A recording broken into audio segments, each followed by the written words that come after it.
कुछ तो करना है। कहता ना हो तो फिर गोली मारो फिर यार, अपना सिलेबस है ही नहीं। यार लेवल नहीं हो गया, यानी कि कोई बंदा इन्होंने न्यूट्रल मिल भी नहीं रहा है। अगर था छाड़ो तो ठीक है, फिर गोली मारो, फिर लितो लेते नहीं है।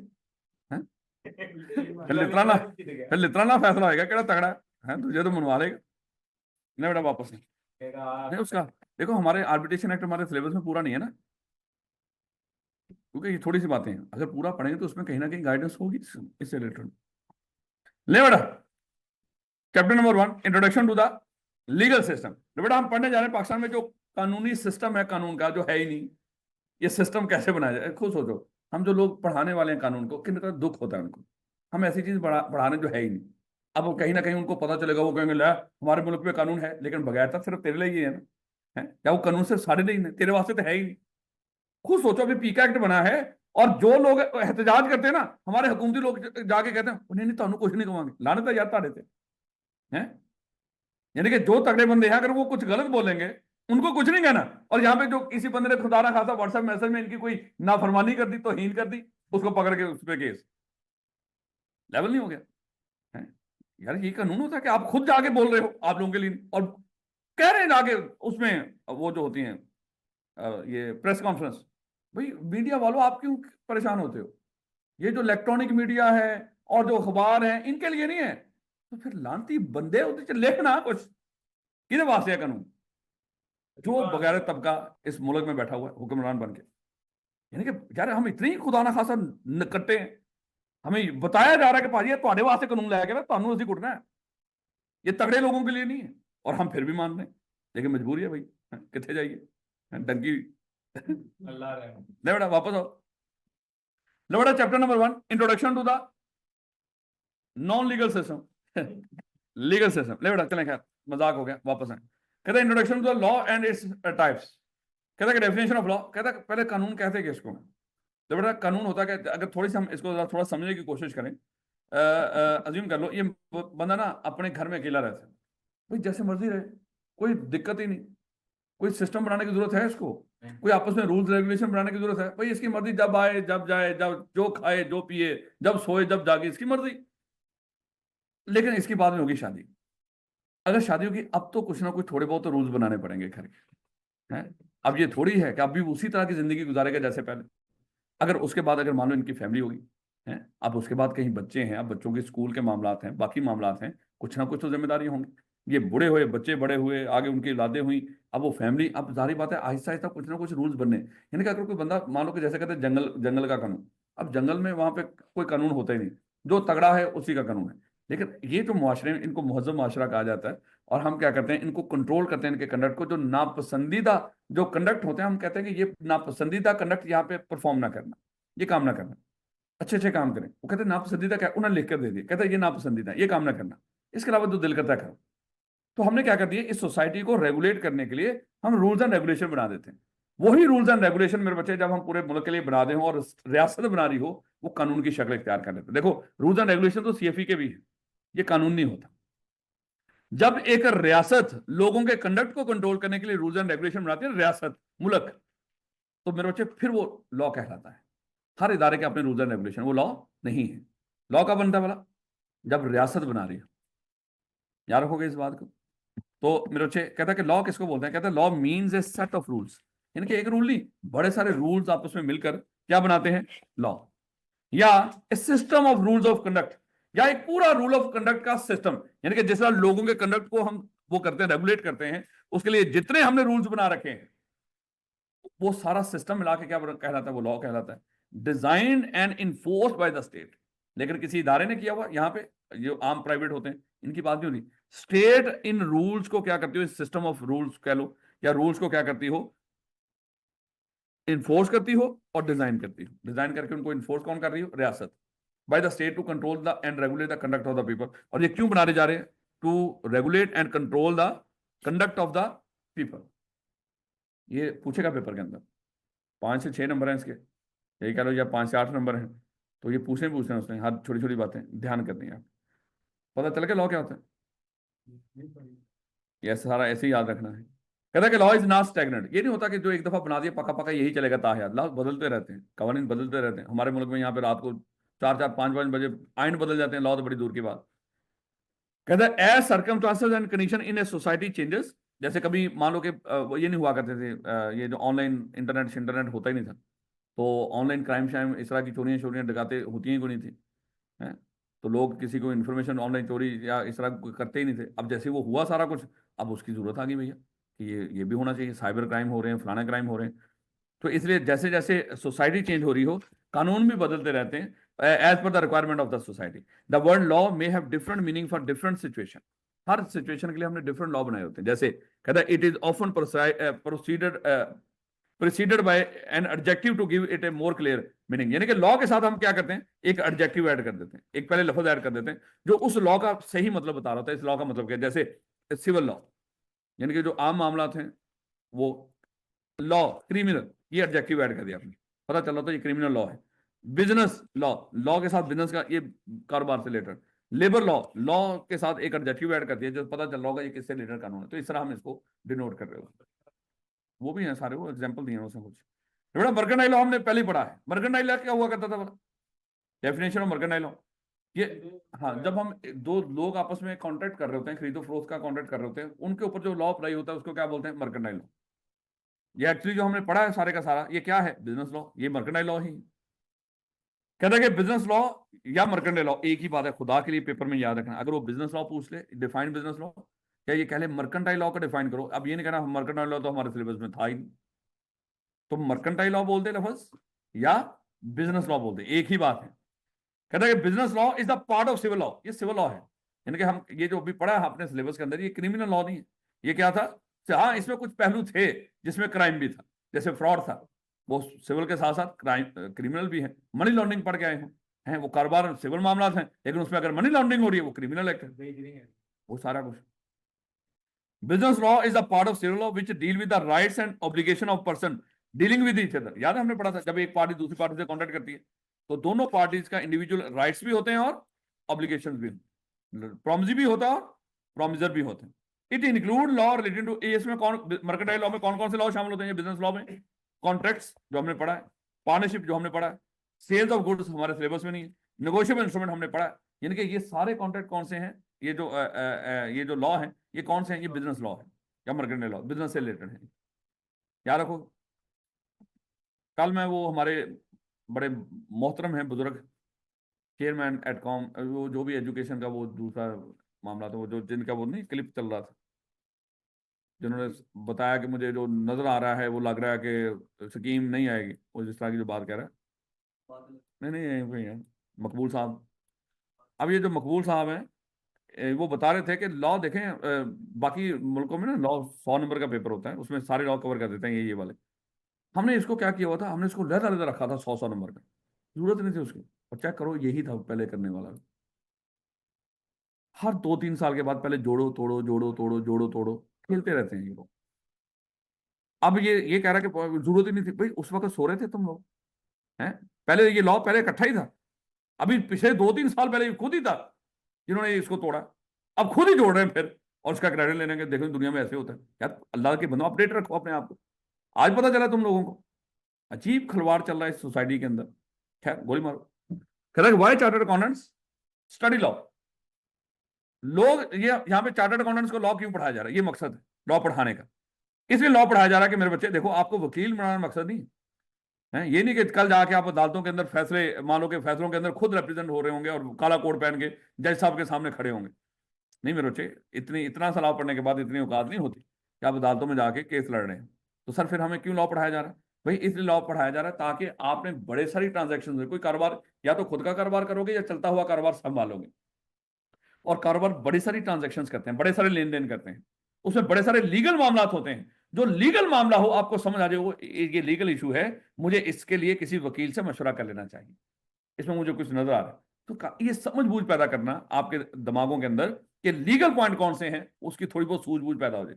जैसे अब पता चल गया कहां पे कॉन्सेंट फ्री होती है, कहां पे नहीं होती, कौन लोग कंपिटेंट टू कॉन्ट्रैक्ट होते हैं, कौन कंपिटेंट टू कॉन्ट्रैक्ट नहीं होते, कौन से agreement expressly declared void agreement, ये सारा कुछ ना कुछ पता चल गया है। अब बच्चा आपके साथ एग्रीमेंट कर रहा होगा है और कह भी रहा हो मैं बड़ा हूं, आप कहेंगे ना भाई बड़ा है, हाँ तू बाल बोल जा। कहता है कि कहाँ कहाँ पे इस्तेमाल हो रहे होंगे भाई, बड़ी सारे मामला हैं, जैसे अकाउंटिंग है, ऑडिटिंग है, मनी लॉन्ड्रिंग है, टैक्स के मामला हैं, इसमें लॉ इस्तेमाल, टैक्स लॉ है। हाँ, वैसे तो होने जा रहे हैं।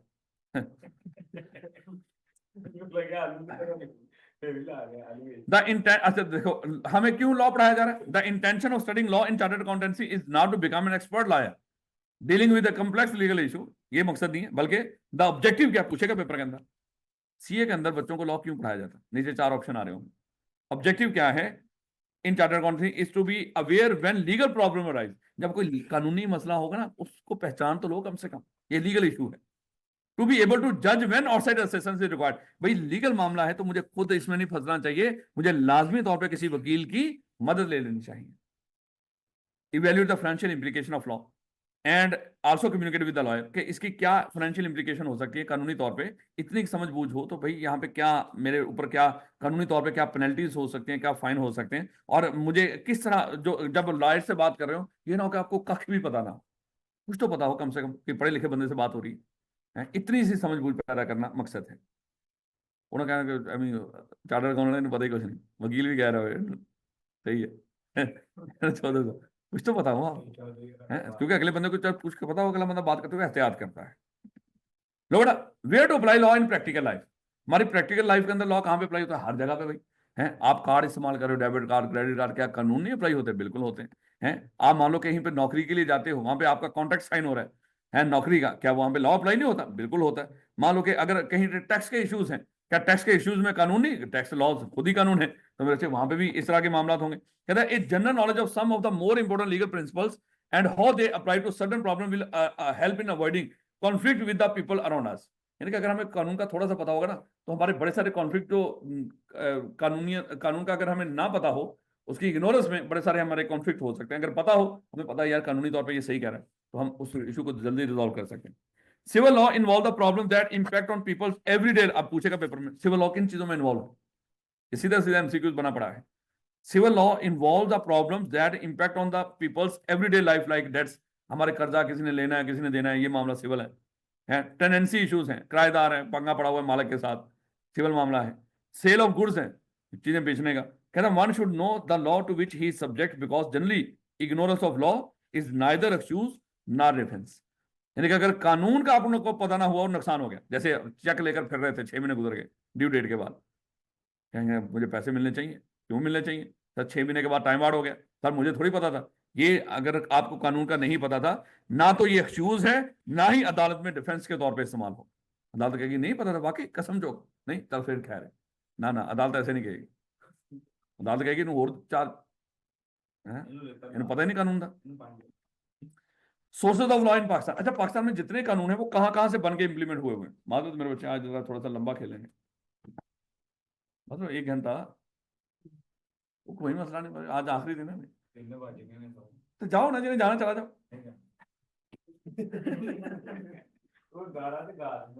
नहीं अभी 2-4 मिनट में, 1-2-3 मिनट की एक ब्रेक रख लेंगे, ताकि थोड़ा सा फ्रेश हो। कोई मसला नहीं यार, स्कूल से खत्म करते। Liberal sources of law in Pakistan, देखो मैंने एक चीज रखी हुई है कि स्कूल से पढ़ा जो मर्जी हो, करके नहीं खत्म करना। ऐसा तो नहीं हुआ अभी तक, क्योंकि इसमें कोई कॉन्सेप्ट है ही नहीं, चलना बातें हैं, याद रख लेंगे इंशाल्लाह। आप कहता है पाकिस्तान में कानून कहाँ पे बन रहे होते हैं? पाकिस्तान में 4 जगह हैं जहां से कानून बनते हैं। जितने कानून आपके सामने होंगे वो 4 जगहों से बन के आए। The law consist of rules that, और बंदा बनाएगा, the law consist of rules that regulate the conduct of individuals, business and other organisation within society. तो ये तो हमने पहले देखा था, लॉ क्या होता है? ये रूल्स होते हैं जो कंडक्ट को वो करता है, रेगुलेट करता है, किनके? लोगों के भी, कारोबारों के भी, और ऑर्गेनाइजेशन के भी। The legal system is drive, अब पूछ सकता है पेपर में, लीगल जो सिस्टम का लफ्ज है ये कहां से ड्राइव किया गया है? कहता है is drive from English common law equity, equity होता है इंसाफ को, and is based on the constitution of Pakistan 1973। और एक तो हमने ये जो लीगल सिस्टम है पाकिस्तान में, ये कहां से ड्राइव किया है? एक तो इंग्लिश कॉमन लॉ, जो देखो अंग्रेज जो कानून छोड़ के गए थे, कुछ तो कानून हमने वही अडॉप्ट कर लिए। दूसरा मेरे बच्चे, ये हम कानून कहा किसके मुताबिक बना रहे होते? आइन के मुताबिक, नया बना रहे हो आइन के मुताबिक। और मजीद हम किसके मुताबिक बना रहे होते? इस्लामिक जो लॉ है उसके मुताबिक। यानी कि पाकिस्तान में जितने कानून हैं वो आइन और शरीयत के ताबे होते हैं। और उसके बाद जो ये कानून कहाँ से आए हुए हैं? मोस्टली हमने जो इंग्लिश लॉ है उन्हीं को अडॉप्ट किया हुआ, और अगर वो वही अडॉप्ट किए हैं जो आइन और शरीयत के मुताबिक। जो उससे हटके थे वो नहीं हम कर सकते, क्योंकि इससे लेटर ना कोई पुराना कानून जो अडॉप्ट किया ना कोई नया कानून बना ही नहीं सकते। कहता कि thus we can say that in Pakistan the main sources of law are following. ये चार सोर्सेज ऑफ लॉ है, बड़े इंपॉर्टेंट है मेरे बच्चे।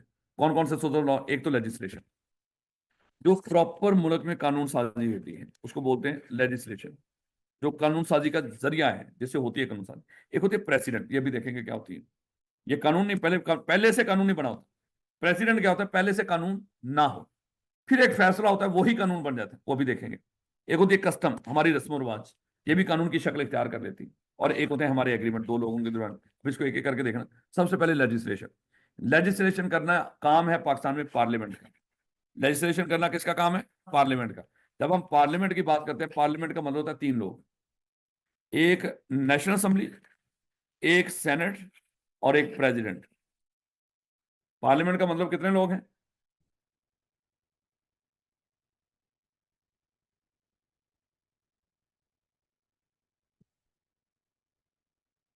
बड़ा पार्लियामेंट की बात हो रही तो कितने लोग हैं इसमें? नेशनल असेंबली, सेनेट और प्रेसिडेंट। आज हम सीखेंगे इन लोगों का काम है पाकिस्तान में कानून साजी। इसको कहते हैं लॉयर हाउस, इसको कहते हैं अपर हाउस। ये सदर साहब है माशाल्लाह, हाउस ही हाउस। कहता है कि legislation it is a law created by the parliament.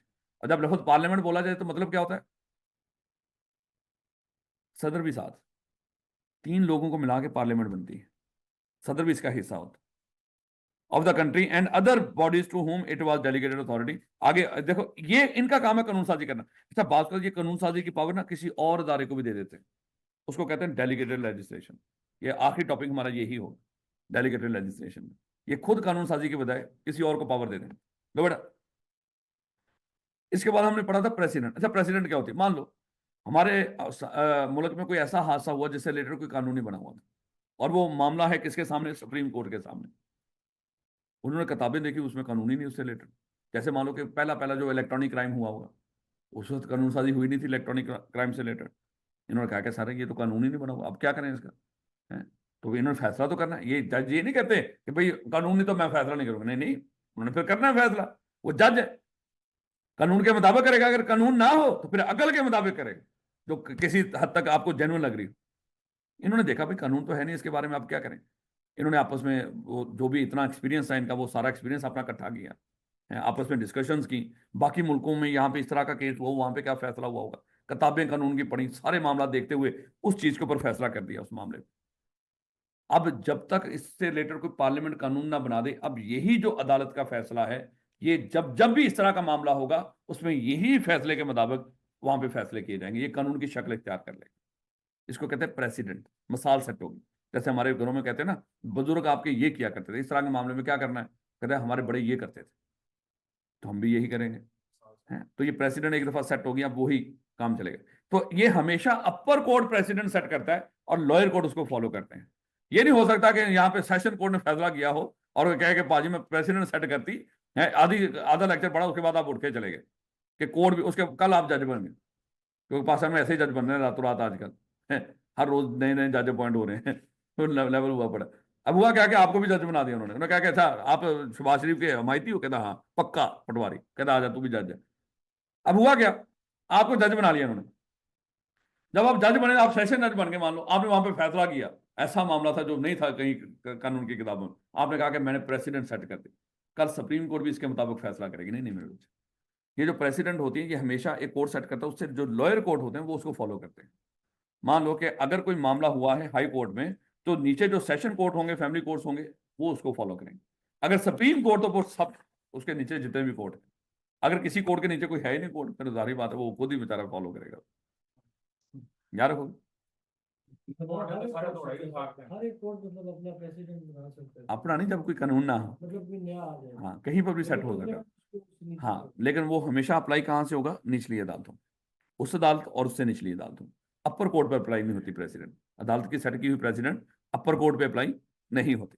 President is a judgement, ये फैसला होता है या decision of a court which are binding on the subordinate court. लेकिन ये जो फैसला जो बन गया अब कानून की शक्ल, जब तक कानून नहीं है, ये कानून की शक्ल ने इख्तियार कर ली इस प्रेसिडेंट ने, लेकिन ये किन के लिए? सबऑर्डिनेट कोर्ट्स के लिए, अपर कोर्ट के लिए नहीं। ये पूछेगा पेपर के अंदर, ये जो प्रेसिडेंट होती है क्या होती है, किन पर बाइंडिंग होती है? सबऑर्डिनेट कोर्ट्स पे। याद रखोगे। पक्की बात है ना। हाई सबसे बड़ा कोर्ट कौन सा है? Supreme court. उसका फैसला सारे कोर्ट्स पे। हाई कोर्ट का किया हुआ फैसला सुप्रीम कोर्ट पे बाइंडिंग नहीं है। प्रेसिडेंट वाला। अगर सर हादसा कोई यार गोली मारा अपने मुल्क के हालात ना ये डिस्कस करो तारा क्लास लेट हो जानी। लो बेटा कस्टम्स वो भी थकिया बैठ सुबह 8 बजे आगे बैठे ना बेचारे। मैं भी हाँ सर्दी बड़ी लो बेटा अगली बात आ गई रिवाज। अच्छा कुछ मुल्कों में जो रिवाज होते हैं ना रस्म रिवाज होते हैं उस मुल्क के वो भी कानून की शक्ल इख्तियार कर लेते हैं। यानी कि बाज़ का रस्म रिवाज इतने शिद्दत इख्तियार कर जाते हैं कोई रस्म रिवाज से हटके कोई काम करे उसको गैर कानूनी माना जाता है उसको सजा दी जाती है। हमारे मुल्क में उस तरह के रस्म रिवाज नहीं है। हमारे मुल्क में शरीयत। हमारे मुल्क के जो रस्म रिवाज हैं वो किसके मुताबिक है? शरीयत के मुताबिक। तो यहाँ पे जो अगर हम कस्टम्स की बात करते हैं पाकिस्तान में तो कस्टम क्या है? शरीयत। अगर कोई बंदा शरीयत से हटके कोई काम करेगा वो गैर कानूनी कहलाता है और उसके खिलाफ कानूनी कार्रवाई होती है। याद रखोगे। तो कहता है कि with the passage of time as the society develop the source of law diminished its tendency as a source of कहता आज के दौर में जैसे जैसे ये सोसाइटियां क्या कह रहे हैं मैनू पूछ रहा है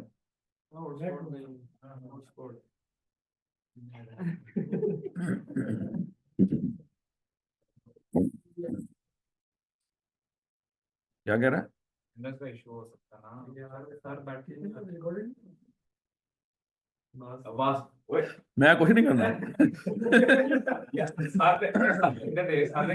अगली बार मैं तब गया मैं कुछ नहीं करना ऐसे रहो आगे चलो अब बंदे बनो वापस आओ जी बेचारे ने नेट तो आखिरी क्लास से होगी मैं ऑन कर देता हूँ मैं कर आखिरी क्लास है ना लगी तुम परेशान ना तुम उस वक्त का बेचारा डन कर रहा है क्लास में बैठा हुआ यहाँ with the passage of time as the society develop this source of law diminish its tendency as a source of law. अब रस्म रिवाज कम होते जा रहे हैं ये तो हर जगह पे बोलते हैं। अब पहले ये रिवाज होता था ये अब कहाँ पे ये कहता है ये जो टेंडेंसी है ना ये ऐसा ऐसा कम होती जा रही है लेकिन हमारे नहीं। हमारे क्या क्योंकि यहाँ पे कस्टम क्या है? शरीयत। उसमें कोई कमी नहीं। कहता in Pakistan the customary law has been replaced by शरीयत लॉ। यहाँ पे कस्टमरी लॉ नहीं है। यहाँ पे कोई रिवाज रस्म रिवाज नहीं। ऐसा ना रिवाज हो सकता है जो शरीयत के मुताबिक ना हो। बोले बात कितने काम शरी होते हैं वो आपको पता ही। एग्रीमेंट वो हम बचपन से पढ़ के हैं जब दो पार्टीज आपस में एक पार्टी ऑफर करे दूसरी एक्सेप्ट कर ले। ऑफर हुई एक्सेप्ट हुई तो क्या बनी? प्रॉमिस में अगर तो क्या बना? और एग्रीमेंट में तो क्या बना? कॉन्ट्रैक्ट। और कॉन्ट्रैक्ट अगर इन्फोर्सेबिलिटी कैसे ऐड होती थी? अगर किसी ने वादा ना पूरा किया उसके खिलाफ कानूनी कार्रवाई। तो इसका मतलब यहाँ पे भी कानून आ गया। तो जो एग्रीमेंट होते हैं जब हो जाता है एग्रीमेंट एक वैलिड एग्रीमेंट उस वो भी मेरे से कानूनी तौर पे एक कानून बन जाता है। यानी कि ये भी एक लॉ है। अब आपने अगर बात ना मानी आपके खिलाफ कानूनी कार्रवाई हो। इसलिए कहता है जो एग्रीमेंट हम खुद करते हैं लेकिन ये कानून सबके लिए नहीं होता। ये दो पार्टीज का आपस का मामला होता है। ये ध्यान है इन दो के दरमियान एग्रीमेंट हुआ ये उन्हीं का मामला है। ये सारे ये नहीं कि अगर मैं इसको मोबाइल खरीदने का कॉन्ट्रैक्ट करता हूँ इसको ऑफर करता हूँ ये खरीद मैं कल अगर हम में से मुकर जाए कल पूरी क्लास के अंदर हो गए साडा की कसूर है यार उन दोनों का आपस का मामला। आप ही तो वहां पे बैठे हुए थे सर बैठे हुए थे हमारा क्या कसूर है मामला? ये 9 मई का वाकया है। हाँ हाँ 9 मई का वाकया थोड़ी हो रहा है। कहते हैं कि parties in their agreement stipulate terms for themselves which constitute law for the contracting parties. वो कह रहा है मेरे बच्चे ये जो कानून होता है कॉन्ट्रैक्ट वाला एग्रीमेंट ये किसके लिए होता है? सिर्फ कॉन्ट्रैक्टिंग पार्टीज के लिए। उनमें से फिर कोई बंदा उस कॉन्ट्रैक्ट की वायलेशन करता है उसके खिलाफ कानूनी कार्रवाई हो। याद रखो यही पढ़ गए ना सारे लॉ में। बड़ा इंतहाई important civil and criminal law इनमें क्या फर्क है? Super duper important. मेरा ख्याल है जहां पे लफ्ज क्राइम की बात करें तो आपको पता है ये सारे क्राइम है। कत्ल गारत करना मनशियात का कारोबार करना आज डकैती हम पता नहीं है डकैती है कि चोरी है जो भी बंदा बन तो डकैतियां या चोरियां करना है। इसी तरह मान लो ऑनलाइन फ्रॉड करना कोई या खुदा ना खासा कोई हरासमेंट का केस या कोई वैसे ही। तो ये मेरे बच्चे क्या है लेकिन ये सिविल मामला है। यानी कि अगर कोई फैमिली मैटर डिस्प्यूट हो या कोई इस तरह गाड़ी शाड़ियों का कोई एक्सीडेंट हो जाए ऐसे तो ये क्या होते हैं? ये सिविल होते हैं। इसी तरह आपस में ये जो अल्लाह माफ़ करे ये इसलिए रखा हुआ है आप लोगों को आइडिया हो कि ये अदालतें भरी पड़ी हैं इस तरह के मामला के साथ। ये मेरे बच्चे इस वक्त मेरा ख्याल है कि एक प्लेग की तरह इस सोसाइटी को खा रही है ये वाली चीज़। हम शादी ब्याह करते वक्त बड़ी सारी चीज़ों को नज़रअंदाज कर देते हैं। बाज़ का सिर्फ पैसा देख रहे होते हैं। बाज़ का मेरे बच्चे शायद हम सिर्फ पसंद और नापसंद को देख रहे होते हैं। तो बड़े सारे ऐसे मैटर आ जाते हैं जहाँ पे खुदा ना खासा देखो एक एक बंदे को एक होता है ना, एक खानदानी जो लोग होते हैं, जो खानदान से वाबस्ता लोग होते हैं, उनके ऊपर एक खानदानी प्रेशर भी होता है कि भाई आपने चीजों को निभाना है। जो खानदानी लोग ना हो, जो इस तरह के मामला ना हो, वगैरह से कुछ ऐसे भी लोग होते हैं जिनको पता ही नहीं होता कोई अपनी इज्जत का ना दूसरे की इज्जत का ख्याल है। ये कहीं पर भी हो सकते हैं, लाजिम खानदान में ना हो कि खानदानी सारा कुछ होता है।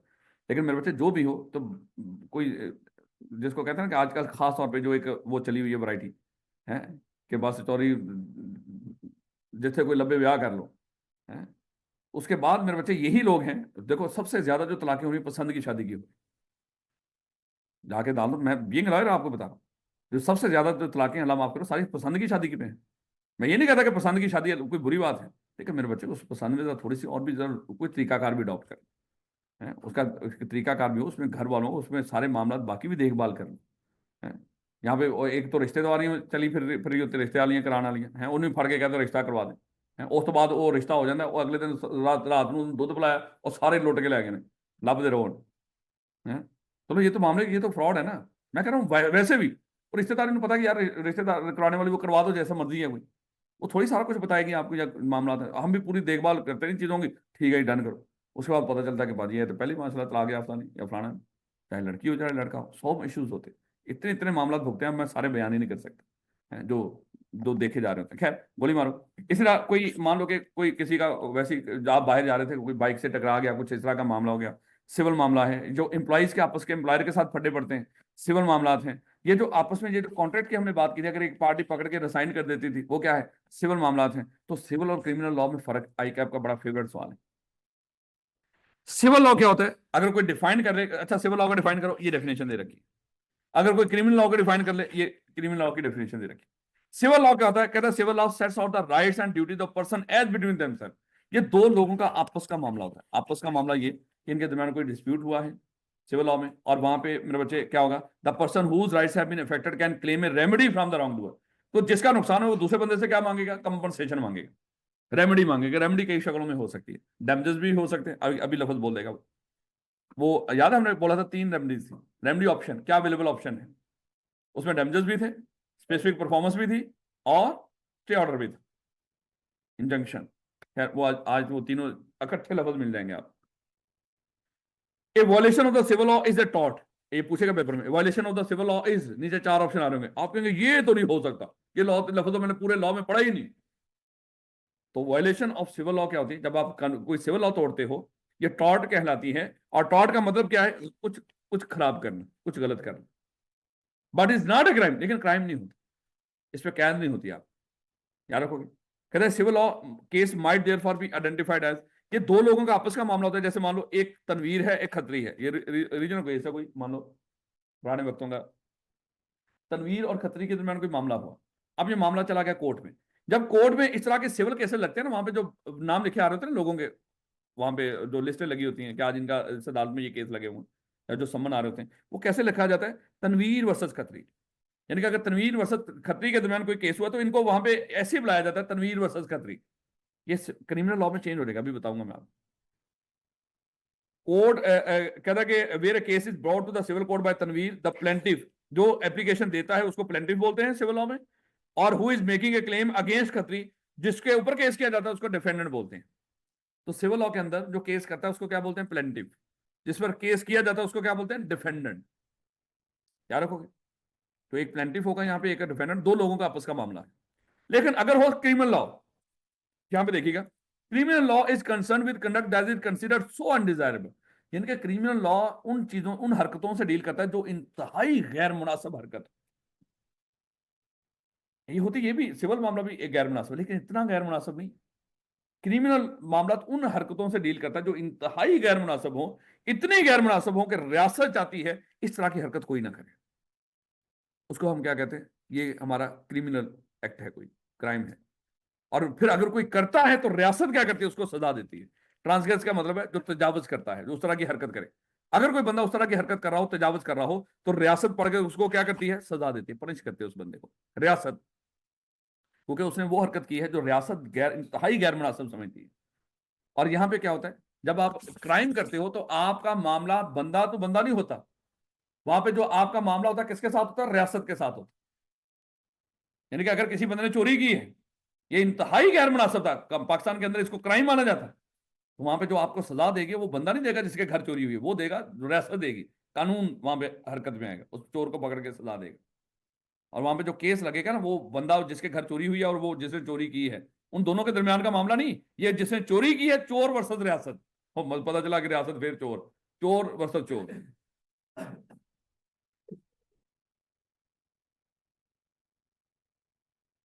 अल्लाह माफ करे, रियासत चोर नहीं है, फिलहाल चोरों के हवाले है अनफॉर्चुनेट। इतने केसेस हैं इन लोगों के, बड़े वाजे हैं।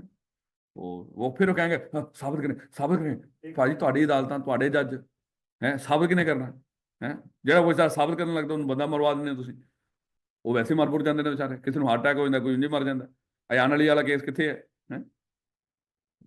ਭਾਈ ਇਹ ਰਿਜ਼ੋਲਵ ਹੋ ਜਾਂਦੇ ਨੇ ਇਹਨਾਂ ਦੇ ਬਾਹਰੋਂ ਬਾਹਰ ਹੀ, ਤਗੜੇ ਲੋਕ ਨੇ। ਬੜਾ ਦੇਖੋ जरा, कहता है कि legal action may be brought by the state against individual who are accused of being in breach of the criminal law. अगर कोई ये इंतहाई गैर मुनासिब हरकत करता है ना, जो रियासत ने मना की होती है, जिसको क्राइम मानती है रियासत, अगर करो तो फिर वो कहती है क्राइम है। तो अगर कोई क्राइम करता है तो फिर उसके खिलाफ कौन हरकत में आता है? State. It is the responsibility of the state and not private individual to bring these legal action in criminal trials. बोला था बात है, यहाँ पे बेचारे लोग खुद ही खपते रहते हैं, रियासत उनकी कोई मदद नहीं करती, अगरचे सरकारी वकील भी वहां पे खड़े होते हैं मुआवनत के लिए, लेकिन अनफॉर्चुनेटली उनकी कोई उस तरह की मुआवनत नहीं है जैसी होनी चाहिए थी। वहां पे बेचारे लोग, जिसके पास पैसा नहीं है तो वो बंदा केस लड़ ही नहीं सकता, क्रिमिनल केस भी नहीं लड़ सकता यहाँ। इसका मतलब अगर हकीकत में देखा जाए पाकिस्तान के अंदर, वो क्या है, वो इंडिविजुअल वर्सेस इंडिविजुअल ही है। सिर्फ किताबी बातें हैं कि रियासत वर्सेस इंडिविजुअल होती। हमारे मुल्क में ऐसा कुछ नहीं है मेरे कुछ, ये सिर्फ आप किताब में पढ़ रहे हो। तो यहाँ पे केस क्या होता है, वैसे जो मुहज्जम मुल्क है वहां पे कोई दो नंबरी करता है, वहां पे रियासत हरकत में आती है, वो उस बंदे को, मजलूम बंदे को इंसाफ लेके देती है, वो उस बंदे के खिलाफ केस करती है। यहाँ पे केस लगा ऐसे ही होता है, स्टेट वर्सेस फलाना लगा, केस ऐसे ही लगता है। स्टेट के बैठे होते हैं माशाल्लाह, वो भी पता नहीं किधर होते हैं, वो भी नहीं पता होता। कहता है criminal case might therefore be identified as state versus Khatri. अगर वो खत्री क्राइम करता, वैसे तो खत्री का पहले तनवीर के साथ कॉन्ट्रैक्ट था और जो उसने तोड़ दिया, ये सिविल मामला था, तो अदालत में जब केस लगा तो कैसे लगा, तनवीर वर्सेस खत्री। लेकिन जब खत्री कोई क्राइम करता है तो फिर वो रियासत के खिलाफ एक नाम कहलाता है, तो फिर तनवीर वर्सेस खत्री नहीं, बल्कि लफ्ज क्या बोला जाएगा अदालत में, या केस कैसे बनेगा, स्टेट वर्सेस खत्री। याद रखोगे? हाँ, बंदे का नाम है तो चोरी तुंजी से नहीं जा रहे खतरे है, कोई लीगल टर्म है, लेवल नहीं होगा, मैं दस ना देता फिर। State versus Khatri where a case is brought to the criminal court by the state against Khatri the accused. यहाँ पे मेरे बच्चे, जिसके ऊपर केस किया जाता है उसको क्या बोलते हैं, अक्यूज। सिविल मामले में उसके लिए लफ्ज क्या बोल रहा है, डिफेंडेंट। क्या रखोगे इस बात को, वो दोनों में प्लेंटिफ ही रख लो, उससे कोई फर्क नहीं। तो बड़ा, अब देखो अगर डिफाइन का पूछ लेना, ये डिफाइन किया आपने, सिविल लॉ और क्रिमिनल लॉ। वो मेन तो ऊपर है ना, नीचे तो मजीद आपको बता रहे हैं। कहता है मकसद क्या है सिविल लॉ का? सिविल लॉ का मकसद purpose is to provide a means whereby injured party can obtain compensation. Civil law बनाने का मकसद है कि जिसका नुकसान हुआ नुकसान पूरा हो। क्रिमिनल लॉ का मकसद क्या है, सोसाइटी को रेगुलेट किया जाए। पूछेगा पेपर के अंदर, सिविल लॉ का मकसद बताओ। The purpose is to regulate the society by the threat of punishment. यहाँ पे हम कहते हैं ये हरकत ना करना, नहीं तो सजा मिलेगी। फिर वो बंदा कोई करता है हरकत तो फिर हम सजा देते हैं ताकि वो बंदा दोबारा हरकत ना करे। यार क्योंकि ये इंतहाई अनडिजायरेबल कंडक्ट होता है, जो हम चाहते हैं ना करे कोई। चोरी चकारी, कत्लो गारत, मनशियात का कारोबार, किडनैपिंग, ये सारा कुछ ये इंतहाई गैर मुनासिब अमल है। हार्म कॉस्ट, कहता the Clement shoes the defendant. यहाँ पे जो क्लेम कर रहा है, जिसका नुकसान हुआ है, वो केस करता है डिफेंडेंट के ऊपर फॉर हार्म कॉस्ट, जो नुकसान हुआ है। अगर नुकसान ना हो तो सिविल केस नहीं होता मेरे बच्चे। सिविल केस में यानी कि इस तरह के मामले में नुकसान होना जरूरी है, जाहिर बात नुकसान होगा तो आप केस करोगे, अगर हार्म ही कॉज नहीं।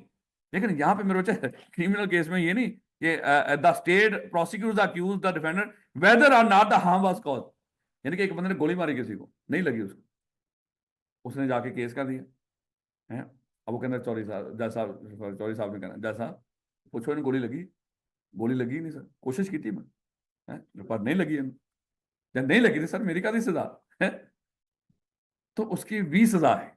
यानी कि यहां पे किसी का नुकसान होना जरूरी नहीं है। लेकिन यहां पे अगर जब तक नुकसान ना हो सिविल केस नहीं होता मेरे बच्चे। यार आपके साथ फ्रॉड हुआ है, नुकसान नहीं हुआ तो केस नहीं होता, सिविल केस नहीं होता। फ्रॉड वाला केस वो क्रिमिनल मामले में चले, क्योंकि उसमें दोनों एलिमेंट होते हैं। सिविल केस नहीं होता वहां पे, नुकसान ना हुआ। याद रखो, यहाँ पे नुकसान का होना जरूरी है। यहाँ पे नुकसान का, जैसे दो गाड़ियां आपस में टकराने लगी, बच गई, उसने जाके केस कर दिया, पाजी कहना हुआ क्या, कहना टकराने लगे, कहना टकराए थे भी ना, चल जाओ दफा जाओ। वो कहेगा सारी टाइमिंग बेटा burden of proof, burden of proof सुनो, बर्डन ऑफ प्रूफ कह रहा है, burden of proof if the claimant can prove the wrong on the balance of probability, his litigation is successful and the defendant is liable. लेकिन criminal case में क्या होता है, if the state can prove the offense beyond all reasonable doubts, the prosecution is successful and the accused is found guilty and convicted. अब कहना क्या चाह रहे हैं, अगर तो सिविल केस है, दो पार्टी सिविल केस लेकर आई है, ये अभी ये है मेरे बच्चे उसका जो तराजू है अदालत का बराबर है, अगर किसी ने थोड़ा सा वजनी दलाइल दे दिए और कोर्ट को थोड़ा सा, दोनों ने दलाइल दिए हैं, लेकिन किसी ने थोड़ा सा जज साहब को ज्यादा कन्विंस कर लिया, उसकी फेवर में फैसला दे। लेकिन अगर ये क्रिमिनल केस है तो जो मदई है, मदई को उस क्रिमिनल के ऊपर जो साबित करना पड़ेगा बियॉन्ड ऑल डाउट्स, 100% केस साबित करना। अगर रत्ती भर शक भी रह गया ना जज साहब को, तो जज साहब उस क्रिमिनल के हक में फैसला दे देंगे। यानी कि आपने जज साहब को 100% मुतमिन करना है। लेकिन अनफॉर्चुनेट पाकिस्तान में ये भी नहीं हो रहा। पाकिस्तान में क्रिमिनल केसेस के फैसले बैलेंस ऑफ प्रोबेबिलिटी की बेस पे हो रहे हैं। जो जज साहब को कन्विंस कर लेता है उसके हक में फैसला हो जाता है क्रिमिनल केसेस के अंदर, अनफॉर्चुनेटली। एमनी हमारा आखिरी नंबर अदालतों में, उसमें ये सारा कुछ चल रहा है। यहाँ पे बैलेंस ऑफ प्रोबेबिलिटी माशाल्लाह दोनों में चल रहा है, सिविल केसेस में भी और क्रिमिनल केसेस के अंदर। फिर दोबारा सिविल लॉ वाले पी के बैठे हैं, हमने ये डिस्कस किया है, सुन ला ये बात को, हमने डिस्कस किया कि मान लो मेरा और आपका एक आपस में कॉन्ट्रैक्ट हुआ था और मैंने परफॉर्म नहीं किया, आप चले गए अदालत में। अगर अदालत में जाके आपने क्यों परफॉर्म नहीं हुआ, अगर थोड़ा सा अदालत को जाके ज्यादा आपने कन्विंस कर लिया, थोड़ा सा भी ज्यादा, मुझसे मैंने भी कन्विंस किया लेकिन आपने थोड़ा सा भी ज्यादा कन्विंस कर लिया, यानी कि आपने जज साहब को अपनी फेवर में, मैं नहीं कर पाया, 5% भी आपने सेटिस्फाई कर लिया तो आपकी फेवर में, अगर मैंने 80% कर लिया था, आपने 81% कर लिया, आपकी फेवर में फैसला, याद रखोगे। लेकिन उधर क्या होता है, उधर फिर बच्चे क्रिमिनल केस के अंदर अगर क्राइम हो, आपको जज साहब को 100% मुतमिन करना होता है कि इस बंदे ने क्राइम किया है, 100%। 60% सेटिस्फाई किया, 99.99% सेटिस्फाई कर लिया, फिर भी एक्सेप्टेबल। 100% आप जज साहब को सेटिस्फाई करोगे इस बंदे ने क्राइम किया है, इसने चोरी की है, इसने कत्ल किया है, फलाना किया, तभी मेरे बच्चे जाके उस बंदे को सजा होती, नहीं तो नहीं। होता स्टेट वर्सेस जो है खतरी जो है उनका, यार इसको ना उस चक्कर में बस ये लाइन समझ आ, उसको गोली मार।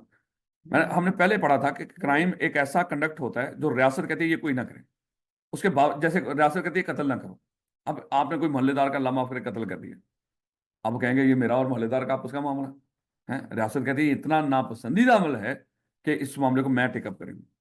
फिर वो सारा सब रियासत ही करती है कि हमने यार ये मैं पहले बकवास की थी, हमारे मुल्क में रियासत माशाल्लाह सिर्फ नाम की है, उसमें मदद कोई नहीं करती, वो बेचारा खुद ही भुगतता है सारा कुछ।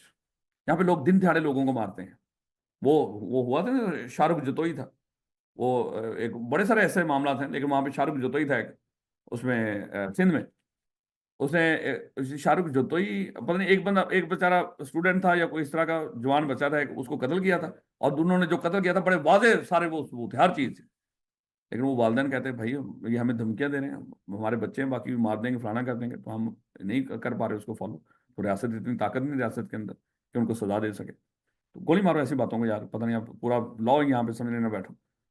तो क्या था burden of proof civil case में, क्या है, कहता है कि इफ द क्लेमेंट, यानी कि जो क्लेम कर रहा है, जो कह रहा है मेरे साथ अन्याय हुआ है, अगर थोड़ा सा जज साहब को मुतमिन कर लेगा सिविल केस में, उसके हक में फैसला आ जाएगा। लेकिन अगर क्रिमिनल केस हो तो जो बंदा कह रहा है मेरे साथ जुल्म हुआ है, उसको कितना साबित करना पड़ेगा, 100% जज को मुतमिन करना हो। लेकिन मैंने आपको बताया हमारे मुल्क में माशाल्लाह ऐसा कुछ भी नहीं है। हमारे मुल्क में जो क्रिमिनल मामला हैं वो भी बैलेंस ऑफ प्रोबेबिलिटी की बेस पे फैसले आते हैं, जो थोड़ा सा मुतमिन कर लेगा वो कहेगा ठीक है। रेमेडी क्या मिलता है आपको, क्या ऑप्शन होता है अगर कोई सिविल लॉ की नाफरमानी करे तो उसकी रेमेडी क्या है, द सिविल कोर्ट में order the defender to pay damages और it may order some other remedies such as specific performance या इंजंक्शन। ये तीन रेमेडीज, ये तीनों अब आपको इकट्ठी मिल गई। डैमेजेस हमने पढ़ लिए, स्पेसिफिक परफॉर्मेंस का जिक्र आया था फ्रॉड और मिसरिप्रेजेंटेशन में। तो मेरे बच्चे डैमेजेस भी हो सकते हैं जब पैसे से नुकसान पूरा करने की कोशिश करते हैं। स्पेसिफिक परफॉर्मेंस क्या थी बोला कि अदालत, हाँ हम कहेंगे अदालत को कहेंगे सर जैसे मैंने सिलेबस आधा पढ़ाया छोड़ दिया है, मामला चला गया कोर्ट में, तो वहां पे के सर इनको कहें पैसे ना दें हमें वापस, ये सिलेबस पूरा करना, इसको बोलते हैं specific performance.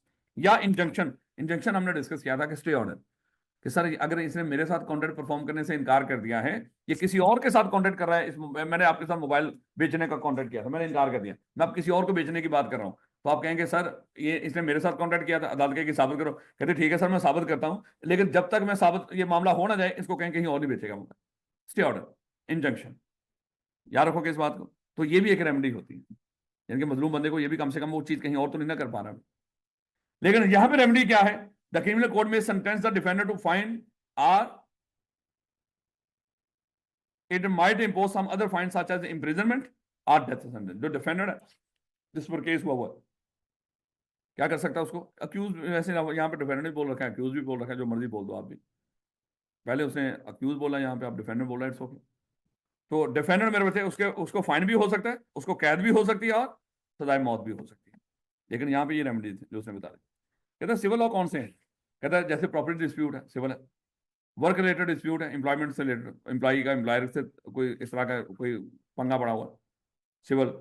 Accusation of negligence, negligence behaviour टॉट, यानी कि हमने किसी बंदे को बुलाया, चले मैंने अपनी बताता हूँ, मैंने गाड़ी पहले भी शायद बात की हो, मैंने गाड़ी सही कराई वर्कशॉप से, उन्होंने उसका ना वो जो पखे का जो बेल्ट था वो लगाया ही नहीं, उससे वो अच्छा खासा नुकसान हो गया, मैं हीट अप होगी गाड़ी।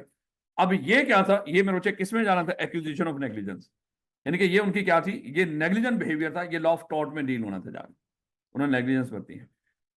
Claim by consumer against manufacturer, यानी कि जब हम चीजें खरीदते हैं उसमें कोई कंज्यूमर का नुकसान हो जाए, जो होता है ना कि बात का कॉन्ट्रैक्ट होते हैं जैसा वो परफॉर्म ना हो रहे, तो आप कंज्यूमर कोर्ट में भी जाके अपील कर सकते हैं। कॉपीराइट डिस्प्यूट जो होते हैं, मेरी इसने चीज ने कॉपी कर ली, मेरा लेक्चर चोरी करके ये देख रहा है, फलाना देख रहा है, तो ये क्या है, सिविल मामला है। Claim of defamation of character, अगर कोई बंदा मान लो कि किसी को बदनाम करने की कोशिश कर रहा है, ये भी लॉ ऑफ टॉर्ट में है। कहता है dispute about an lead breach of contract, यानी कि अगर कोई बंदा ये कह रहा है इसने कॉन्ट्रैक्ट की वो की है, वॉयलेशन की है, तो ये भी सिविल लॉ। क्रिमिनल लॉ कौन से हैं, पाकिस्तान पिनल, एक तो लॉ पहले मेन बता रहा, Pakistan penal code, anti money laundering act, prevention of electronic crime act, जो आपने पढ़े भी हैं, और भी बड़े सारे एग्जाम्पल। क्रिमिनल लॉ, ये क्रिमिनल लॉ को डील करते हैं, यानी कि ये क्रिमिनल लॉ था, एंटी मनी लॉन्ड्रिंग एक्ट ये क्रिमिनल लॉ था, ये सिविल लॉ नहीं था। इस तरह prevention of electronic crime act, उसका नाम ही ये था, क्राइम को रोकने के लिए, वो सिविल लॉ नहीं था। और पाकिस्तान पिनल कोड, मैंने आपको बताया था ना, पाकिस्तान पिनल कोड ऐसा जाब्ता जिसमें सजाएं लिखी होती, उसको कहते हैं पाकिस्तान पिनल कोड। कहीं पे जिक्र आया था पाकिस्तान पिनल कोड ऑरिजिन में। तो ये एग्जांपल कौन सी है, ये सारी लिख रखी है, मेरा ख्याल है कि आपको पता चल जाएगा। Murder, fraud, money laundering, drug, burglary, theft, वो वैसे ही समझाइए आप।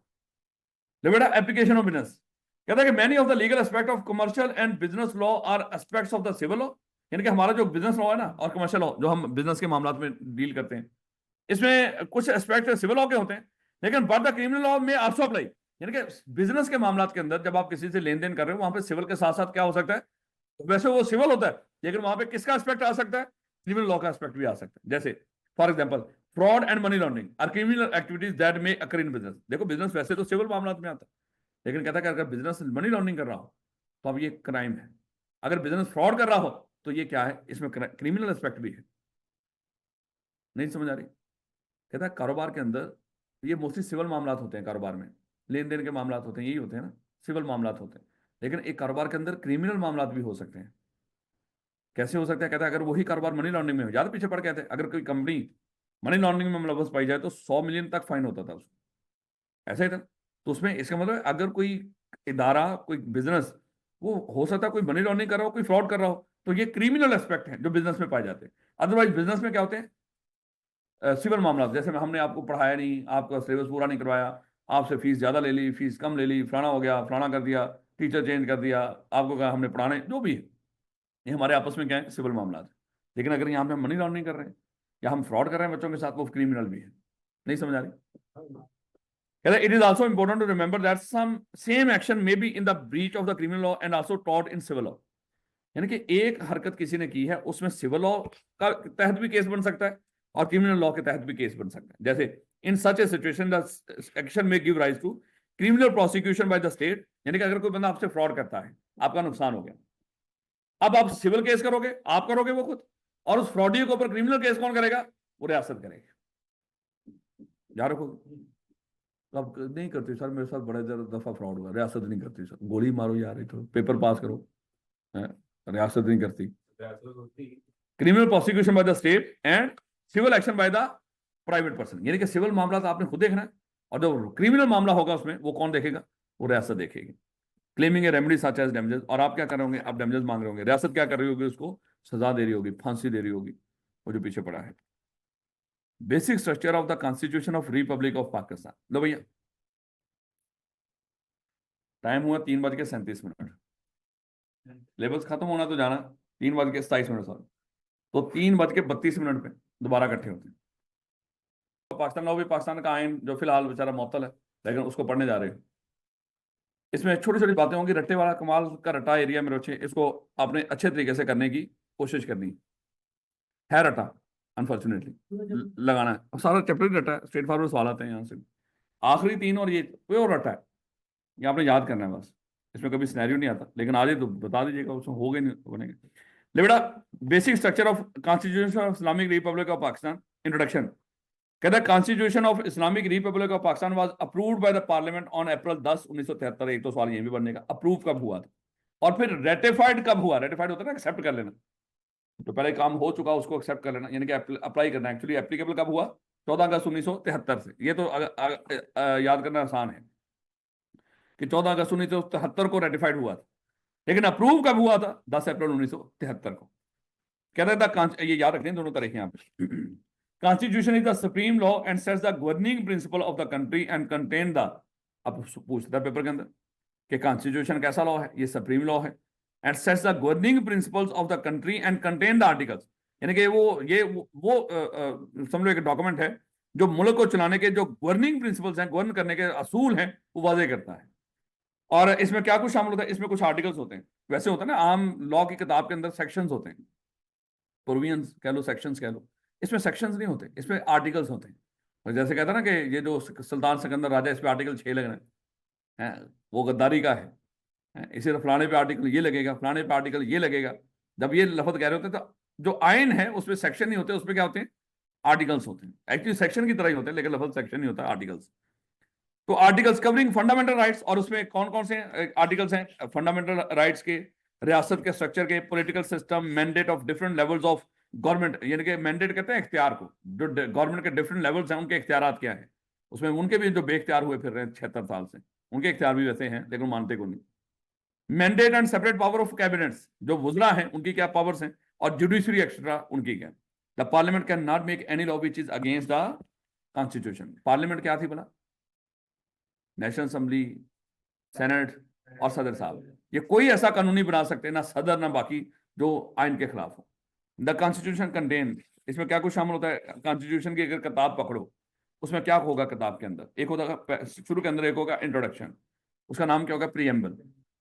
तो एक होगा प्रीएम्बल, उसके बाद होंगे इसमें 12 पार्ट्स होते हैं, इसमें 280 आर्टिकल्स हैं, 280 आर्टिकल्स हैं मेरे बच्चे, यानी कि कितने आर्टिकल्स हैं इसमें? 280, और 5 शेड्यूल हैं इसके अंदर, जिनको अभी थोड़ा थोड़ा करके अभी बताएगा वो। आर्टिकल थोड़े से डिस्कस करेंगे, बाकी नाम ही, सॉरी आर्टिकल कह रहा हूं, पार्ट डिस्कस करेंगे। तो पार्ट्स मेरे बच्चे कितने वाला? 12, याद रखना है। प्रीएम्बल 12 पार्ट्स, 280 आर्टिकल्स और 5 शेड्यूल्स। ये ओवरऑल आइन का मेरे बच्चे स्ट्रक्चर है, इसमें ये चीजें सारी शामिल हैं। अब अगली बात करें, सबसे पहले अगर हम बात करें प्रीएम्बल की, अब प्रीएम्बल की अगर हम बात करें, इंट्रोडक्शन, ये पूछेगा पेपर के अंदर, बड़ी दफा पूछ सकता है। प्रीएम्बल में क्या शामिल है? आइन का जो प्रीएम्बल है वो क्या कहता है? It defines the objective of the provision of the constitution. इस आइन का मकसद क्या है? इसकी प्रोविजन जो आर्टिकल्स है उसका मकसद क्या है? It identifies that the Muslim will be enable to live in accordance with the teaching of Quran and Sunnah while provision be made for minority to practice their religion and culture. यानी कि यहाँ पे जो भी rules का कानून बनेंगे वो हमेशा यानी कि लोगों को इस काबिल बनाएंगे कि लोग अपने कानून जो कुरान और सुन्नत के मुताबिक जिंदगी गुजार सकें, और माइनॉरिटी अपने मजहब और कल्चर के मुताबिक जिंदगी गुजार सकें। ये प्रीएम्बल में इंट्रोडक्शन में बताया गया। It also Intel guarantee for fundamental rights, ये गारंटी दे रहा है फंडामेंटल राइट्स की, चेक करो। और फंडामेंटल राइट्स यहाँ पे बड़े पड़े। It also entail community for fundamental rights, safeguarding depressed classes, जो डिप्रेस क्लासेस हैं, जो पिसा हुआ तबका है, उसकी सेफ गार्ड। तो आपके सामने है, पिसे हुए तबके को और पीस रहे हैं। और securing independence of judiciary.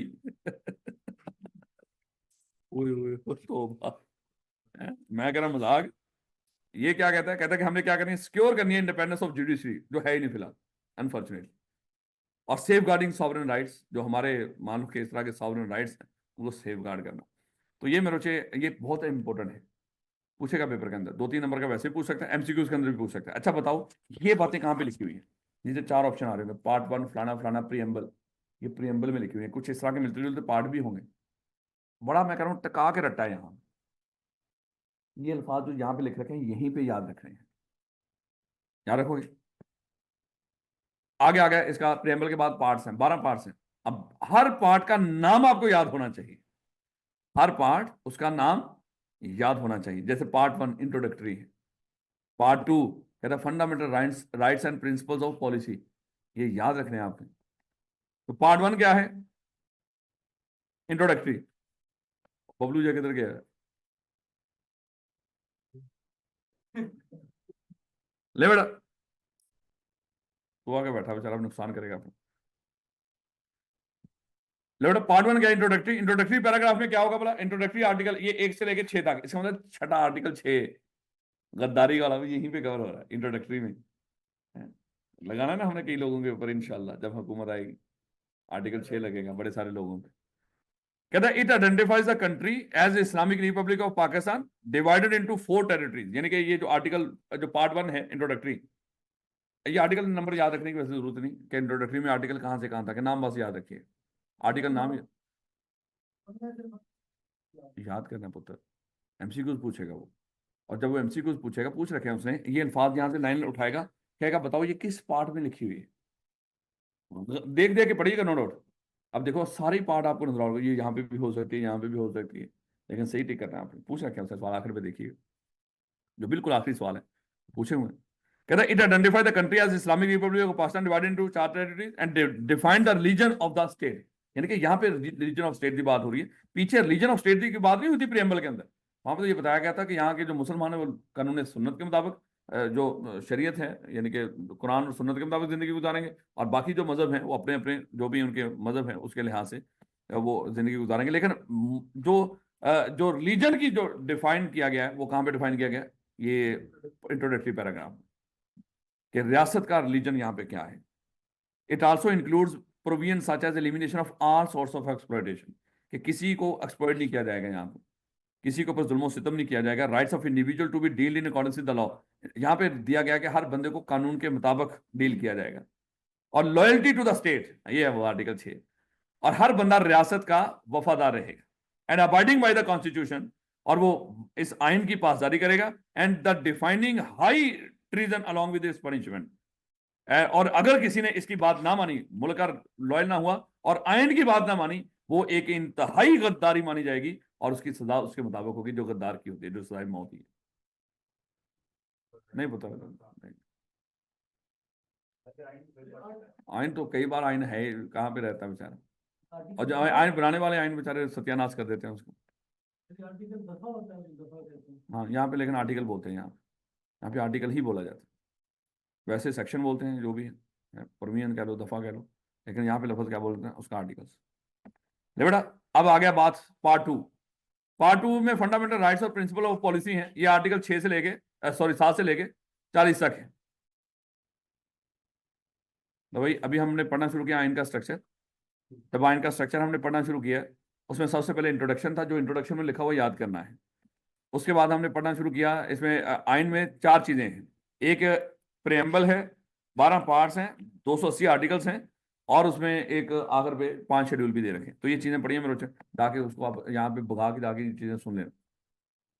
Part 1 हमने देख,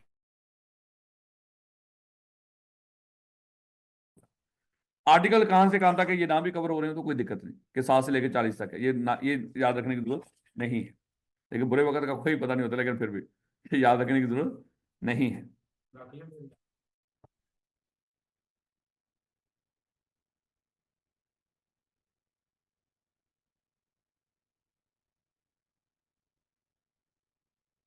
अरे वो सही तो है लेकिन तो पार्ट टू कौन कौन सी चीजें कवर कर रहा है? कहता है it begins with the definition of the state. देखो रिलीजन को डिफाइन किया रियासत के स्टेट के, वो पार्ट वन में था। और मेरे बच्चे यहाँ पे कहता है it begins the definition of the state. यहाँ पे रियासत की तारीफ यहाँ पे हो रही है, रियासत के मजहब की तारीफ पहले हुई, यहाँ पे किसकी तारीफ हो रही है? रियासत की, कि रियासत किसको कहा जाता है। And continues with detailing of the laws regarding fundamental right. और फिर जहां तक देखो, फिर यहाँ पे मजीद डिटेल है fundamental rights and principles of policy. Fundamental rights का पीछे भी जिक्र हुआ है, यहाँ पे भी जिक्र हुआ था फंडामेंटल राइट्स का, राइट्स ऑफ इंडिविजुअल, यहाँ पे ये लफ्ज बोला गया। ये इसलिए मेरे बच्चे कंफ्यूज करेंगे आपस में, कोई लाइन उठा देगा बताएगा किस पार्ट में है। तो यहाँ पे फंडामेंटल राइट्स की बात हो रही है। Fundamental rights include laws that deem void which are inconsistent with the fundamental rights, safeguard regarding arrest and detention, prohibition. अब देखो कहता है कि कोई भी कानून जो लोगों के बुनियादी हकूक के खिलाफ होगा ना, वो हम समझेंगे डीम वॉइड है। ये उसकी वर्डिंग है आइन की। अब इन्होंने पीका एक्ट लेकर आए हैं। अब वो मेरे बच्चे है ही इंसानों की जो बुनियादी हकूक है ना, जो जैसे हर बंदे का राइट है वो कोई गलत पॉलिसी के ऊपर आवाज उठा सकते हैं, तो ये उसका बुनियादी जो हकूक है उसके खिलाफ है, ये डीम वॉइड है ये कानून लेकर जो आए हैं।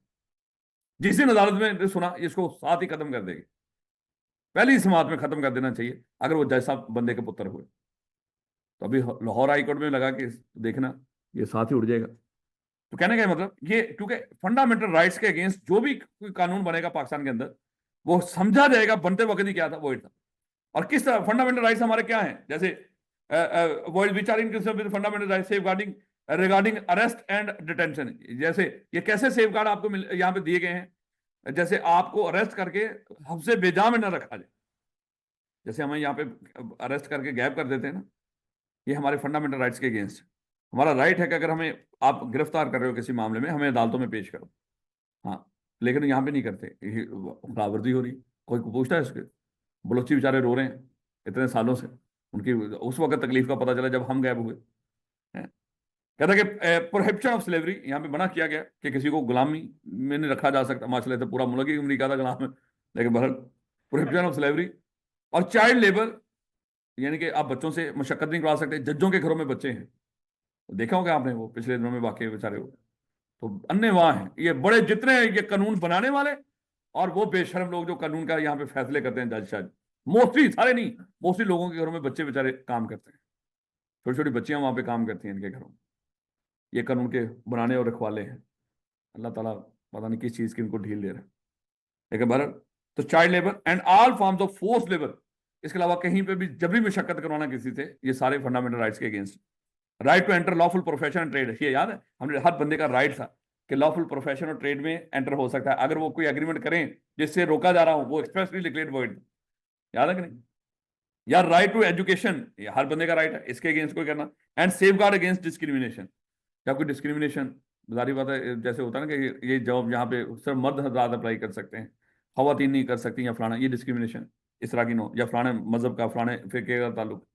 द सेकंड पार्ट कंटेन, इसी इसके फंडामेंटल, इसके जो पार्ट को इसके दो हिस्से हैं। कहता है second part contain policy such as discouraging prejudices and discrimination, यानी कि जो हम होता है ना कि हमारी जो तरफदारियां होती हैं, जो डिस्क्रिमिनेशन होती हैं, उसको डिस्करेज किया गया है। और providing free and compulsory education and fostering goodwill and friendly relation among all Nations, कि आपस में जितने भी होते हैं ना कि बाहमी रवादारी के साथ आपस में मिलजुल के रहना, सारा यहाँ पे उस पर तवज्जो दी गई। तो ये याद रखना मेरे बच्चे, पार्ट टू के अंदर कौन सी बातें हुई, fundamental rights and principles of policy. अब मेरे बच्चे तीसरा पार्ट आ गया, द फेडरेशन ऑफ पाकिस्तान। अब फेडरेशन किसको कहते हैं? वफाक। अब यहाँ पे ये सवाल अभी मैं बताऊंगा कैसे पूछा हुआ। फेडरेशन ऑफ पाकिस्तान कहता है it includes the eligibility of president of Pakistan. Federation में वफाक में कौन आता है? सदर, वो सूबे का नहीं होता, ये वफाक का है सदर। टर्म्स ऑफ ऑफिस, उसकी क्या टर्म्स ऑफ ऑफिस होंगी, उसको क्या इख्तियारात हैं। और आपको पता है पाकिस्तान के अंदर जो पार्लिमानी निज़ाम है, एक सदाती निज़ाम होता है कि पार्लिमानी होता है। पाकिस्तान में सदाती निज़ाम नहीं है, सदर के पास पावर नहीं है, पार्लियामान के पास है।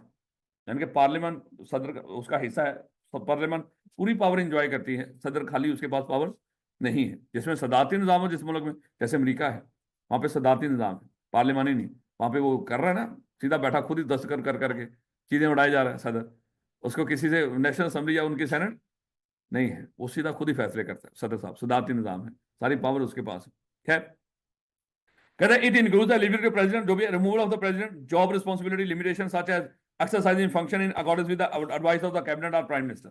कहते हैं ये यहाँ पे इस आर्टिकल में लिखा हूं कि जो सदर साहब हैं उनकी क्या पावर, ड्यूटी, क्या उसके काम है, और उसके बाद वो किन की एडवाइस पे काम कर रहा होता है, कैबिनेट और प्राइम मिनिस्टर की एडवाइस पे, ये कोई साइन कर दिए कहीं पे, कोई इस तरह की चीजें होती है, एडवाइस लेते हैं लोग इससे।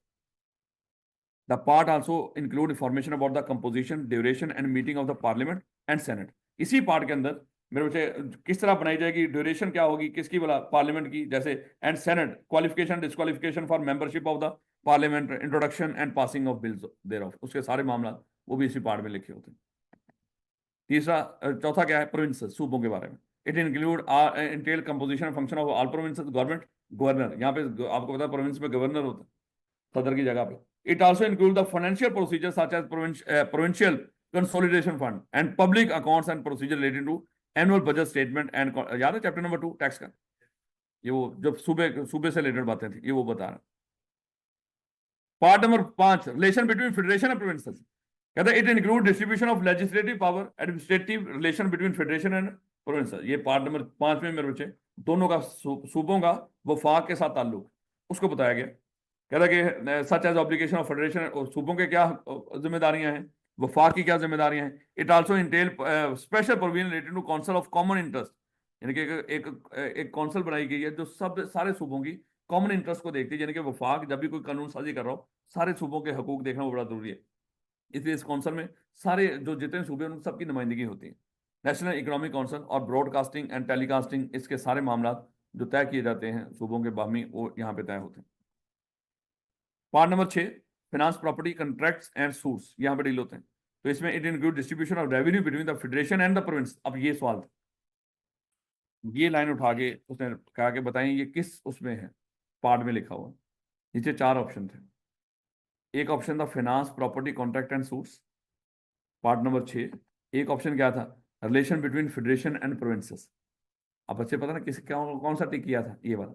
क्यों बता, क्योंकि यहाँ पे इस सवाल जब लाइन ये लिखी है उसने सवाल, क्योंकि जिक्र किसका हो गया था, फेडरेशन एंड प्रोविंसेस। ये आने की देर है, बच्चा कह रहा है ऐसा सौखा ही बड़ा, ये किस पार्ट में है, फेडरेशन एंड प्रोविंसेस, जबकि ये किस पार्ट में था, finance, property, contracts and suits. ऐसे करता है, ऐसे लाइन उठा के बताओ किस पार्ट में लिखी हुई, ये देख लेना आखिर में सवाल यही होगा, ये आया हुआ था 1 या 2 अटेम्प्ट पहले। कहते हैं it also Intel borrowing bye federal, यानी कि सूबे कैसे उधार लेंगे, appointment power and function of auditor general Pakistan के क्या फंक्शंस हैं, और this also include provision regarding property, contracts, liability, suits वगैरह सारे इस यहाँ पे आ रहे हो। पार्ट नंबर 7 जुडिकेचर, अदालतों के बारे में। It encompass establishment, jurisdiction and function of, ये इतना वो नहीं है मेरे बच्चे, बस इसको आपने वो करना है, देख देख के पढ़ना है मोस्टली आपने इसको, क्योंकि एमसीक्यूज वगैरह में मोस्टली पूछा अभी तक, वैसे तो इसको पूछा नहीं है, या बुरा वक्त हुआ तो ये ना कह के लिस्ट कर दो, जो 12 पार्ट्स हैं उनके नाम लिस्ट कर दो, फिर नाम लिखने होंगे। कहते jurisdiction and function of the court, supreme court, high court जो भी है, अपॉइंटमेंट ऑफ जजेस and general provision such as contempt of court, क्या होते हैं ना, कोर्ट कंटेम्प्ट ऑफ कोर्ट लगाते हैं, जहाँ पे अगर आपने कोर्ट का हुक्म ना माना हो तो आपके ऊपर कंटेम्प्ट ऑफ कोर्ट लगाते हैं। और मजे की बात क्या है, ये हमारी गवर्नमेंट सुप्रीम कोर्ट के किसी हुक्म को नहीं माना पिछले 2-3 सालों से, तो खुश होते हैं, इसके ऊपर कंटेम्प्ट ऑफ कोर्ट पता नहीं कितनी लगती हैं, लेकिन बहर रेम्युनरेशन ऑफ जजेस आज सिकंदर राजा ने नहीं मानी, सुप्रीम जुडिशियल काउंसिल वगैरह, ये सारे मेरे बच्चे यहाँ पे तय होती हैं। उसके बाद पार्ट 8 है इलेक्शन, माशाल्लाह तुम पता जेडे चोरी हो गया आज की तारीख से, चेक करो इलेक्शन जो 8 फरवरी को चोरी हुए, आज की तारीख, आज 8 फरवरी, 1 साल हो गया। It include the formation and duties of chief election commissioner and election commission along with electoral law and conduct of election, यानी कि इसमें चीफ इलेक्शन कमिश्नर और जो चीफ इलेक्शन कमीशन हैं उन सारी चीजों को ये कवर कर रहा है पार्ट नंबर 8 जो इलेक्शन से रिलेटेड है। Part number 9 Islamic provision, Islam, यानी कि it include provision related to holy Quran and Sunnah along with composition and function of Islamic council, एक बना रखी है जो इस चीज का तयन करती है कि पाकिस्तान में कोई ऐसा कानून ना बने जो इस्लामिक लॉज के खिलाफ हो। एमरजेंसी प्रोविजन, ये पाकिस्तान में चल रहा है भाई पिछले 76 साल है, तो ये 32, 33, 34, 35, 36, 37, लेकिन इन्हें सही 32 बनाई हुई है पिछले 76 सालों तो। एमरजेंसी प्रोविजंस कहता है it includes proclamation of emergency on account of war, ये जंगी हालात में था या इंटरनल डिस्टर्बेंसेस, या इंटरनल हालात खराब हो। और मजे की बात क्या है, अल्लाह माफ करे, हमारे मुल्क के कहता है कि किसी ने बड़े सोच समझ के उलझाई है ये गुत्थी है। इसको सुलझाना जारी बात है, इतना आसान थोड़ी है। ये जो इंटरनल हालात खराब रहते हैं ना, ये किसी वजह से ही खराब रहते हैं। तो खुद सोचें कि ये कब इमरजेंसी लगाई जाती है, जब अंदरूनी हालात खराब हो या जंगी हालात हो। तो माशाल्लाह जंग तो ऐसी केड़ी लड़नी जी लड़ियां तो पता ही नहीं रह गई। गल अंदरूनी हालात दी, वो माशाल्लाह सेट ही नहीं हुए पिछले 76 साल तक। Power to suspend fundamental rights, देखो ये वो है जिसमें सस्पेंड कर दिए जाते हैं fundamental rights during emergency period, revocation of proclamation. यानी कि जारी बात है, वो क्या कर सकते हैं, वो पहले से उसको कह के कि जो आपको आईन ने वो दे रखे हैं फंडामेंटल राइट्स, इन दिनों में सारे सस्पेंडेड। तो इमरजेंसी डिक्लेयर करके समझ लो कि मुल्क, और माशाल्लाह ये यही चल रहा है। इमरजेंसी लगी। Part number 10, amendment of constitution. अगर आइन में तब्दीली करनी हो, जैसे पिछले रात सारी रात बैठाई रखो उल्लुआ होंगे हैं एमएनए असम्बली के ਵਿੱਚ और माशाल्लाह अमेंडमेंट करवा लो।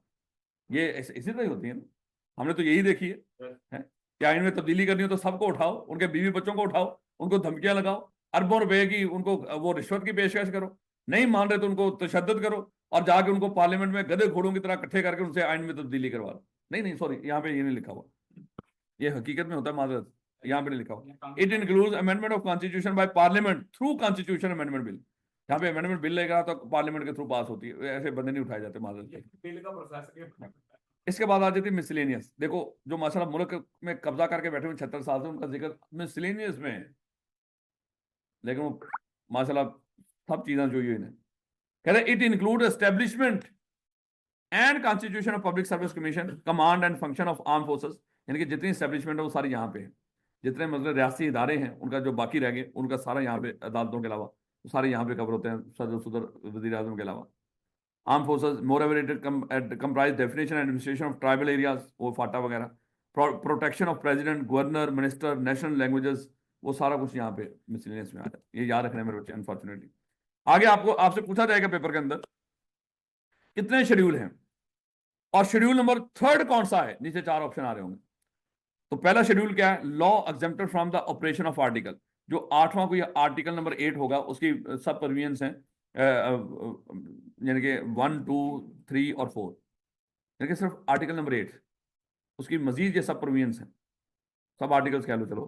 तो ये फर्स्ट शेड्यूल में वो बताए गए हैं जिनके ऊपर ये अप्लाई नहीं हो सादा। बस आपने ये कहना कि ये क्या है लॉज जो आर्टिकल नंबर 8 से एग्जेम्प्ट है, वो बताएंगे फर्स्ट शेड्यूल में। जब आर्टिकल 8 लिखोगे तो साथ आगे ब्रैकेट में 1, 2, 3 के साथ बीवी लिख देना, 4 लिख देना यार, ढोला मुके। उसके बाद सेकंड शेड्यूल में इलेक्शन ऑफ प्रेसिडेंट।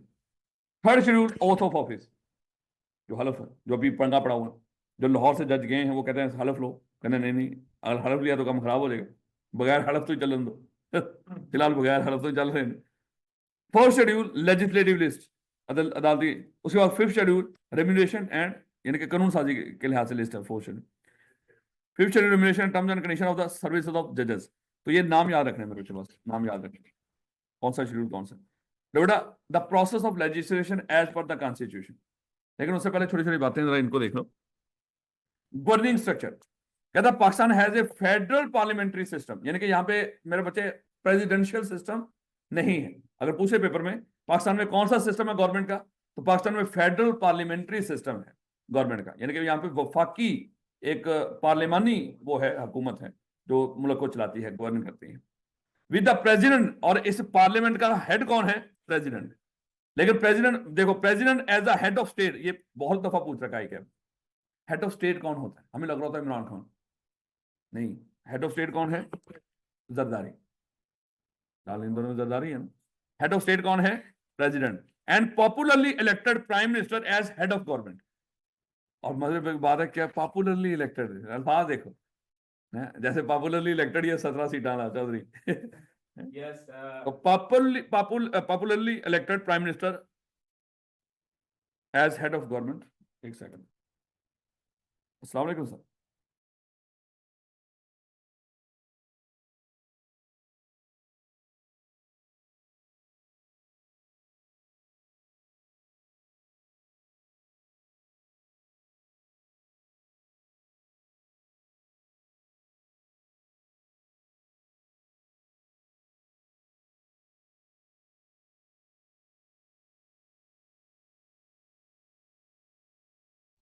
ले बेटा, द नेक्स्ट, अच्छा ये पूछा बहुत दफा, हेड ऑफ गवर्नमेंट कौन होता है? Prime minister. Head of state कौन है? प्रेसिडेंट। ये याद रखना आपने बड़ी पक्की तरह। कहता है federal legislature is a bicameral, जो जो फेडरल जो होता है ना, जिसको कहते हैं कि जो कानून साजी है, वो कैसे होती है? कहता है बाइकैमरल मजलिस शूरा के जरिए। जो वफाकी कानून साजी है, जो पूरे मुल्क के लिए, वफाकी कानून साजी वो एक सूबे की नहीं होती, पूरे मुल्क के लिए होती है। द फेडरल लेजिस्लेचर, जो वफाकी कानून साजी है, इज ए बाइकैमरल मजलिस शूरा, मतलब पार्लियामेंट के जरिए की जाती है। और बाइकैमरल मजलिस शूरा बोल दो, चाहे इसको मजलिस शूरा बोल दो, चाहे पार्लियामेंट बोल दो, एक ही बात है। तो मजलिस शूरा या पार्लियामेंट। बाइकैमरल इसमें दो हाउसेस होते हैं ना, इसलिए बोल रहा था। ये कौन होता है पार्लियामेंट में शामिल? कौन है? Compose of the president, national assembly और सेनेट। नेशनल असेंबली को लोअर हाउस कहते हैं, सेनेट को अपर हाउस कहते हैं, याद रखो। तो पार्लियामेंट में तीन लोग शामिल हैं, president, lower house, upper house, national assembly और सेनेट। कहता है कि सेनेट, नेशनल असेंबली और प्रेसिडेंट। अब ये तीन बातें थोड़ी सी हम मजीद थोड़ी सी जरूरी पढ़ते हैं। सबसे पहले अगर हम बात करते हैं प्रेसिडेंट, पार्लियामेंट को हम पढ़ने लगे, पार्लियामेंट में तीन लोग थे, प्रेसिडेंट, सेनेट और नेशनल असेंबली। अब इन तीनों को थोड़ा थोड़ा पढ़ें। सबसे बात करते हैं पहले प्रेसिडेंट। प्रेसिडेंट कौन है बोला? जो जिसको हमने कहा था हेड ऑफ स्टेट। इसके लिए आगे मैं वैसे ही लफ्ज लिख रहा हूँ, ये सिंबल ऑफ यूनिटी होता है, कुछ लिख रखी है इसकी बातें, करेक्टरिस्टिक्स। सिंबल ऑफ यूनिटी है, मस्ट बी मुस्लिम। उसके बाद इलेक्टेड फॉर 5 ईयर्स, यानी कि 5 साल के लिए सदर साहब मुंतखब होते हैं। और एलिजिबल फॉर री इलेक्शन, दोबारा सदर मुंतखब हो सकते हैं। और मेजोरिटी पार्टी इन नेशनल असेंबली। सदर किनका होता है? जिनकी नेशनल असेंबली में मेजोरिटी, जैसे जरदारी साहब मेजोरिटी के साथ आए वो नेशनल असेंबली में। उसके बाद अप्रूव द स्टेट्यूट, ये कानून को अप्रूव करता है, इसका ये भी एक वो है। और गाइड्स द प्राइम मिनिस्टर, माशाल्लाह ये जरदारी साहब शहबाज शरीफ को गाइड भी करते हैं।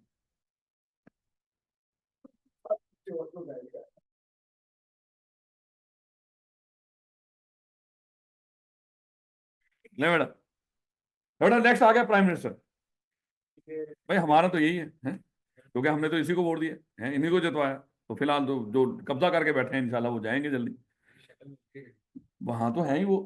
तो प्राइम मिनिस्टर कहता है, प्राइम मिनिस्टर कहता है elected by majority of member in national. Again prime minister भी किनका होता है? जिनकी नेशनल असेंबली में मेजोरिटी होती है। उसके बाद assisted by the federal cabinet. इसको जो असिस्ट करते हैं वो, मेरे बच्चे देखो, प्राइम मिनिस्टर अकेला काम नहीं कर रहा होता, ये अपने वुजरा के जरिए काम करता है। तो इसको कैबिनेट, जो वफाकी वुजरा हैं, वो इसको क्या करते हैं? वो उसको असिस्ट करते हैं। ये जो फैसले करता है वफाकी वुजरा उनके साथ बैठ के करते हैं।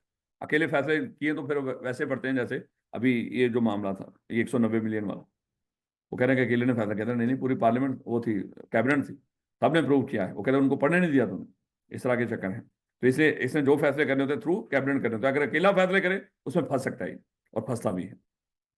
उसके बाद federal minister supported by the secretary. और फेडरल मिनिस्टर को मजीद कौन सपोर्ट करता है? जो वजीर होते हैं उनको कौन सपोर्ट करते हैं? Secretary and other government officer. ये जो हमारे होते हैं ना, ये जो CSS करके आते हैं, सेक्रेटरी वगैरह इन ओहदों पे, तो ये लोग इनको सपोर्ट करते हैं, यानी कि असिस्ट करते हैं मिनिस्टर्स को।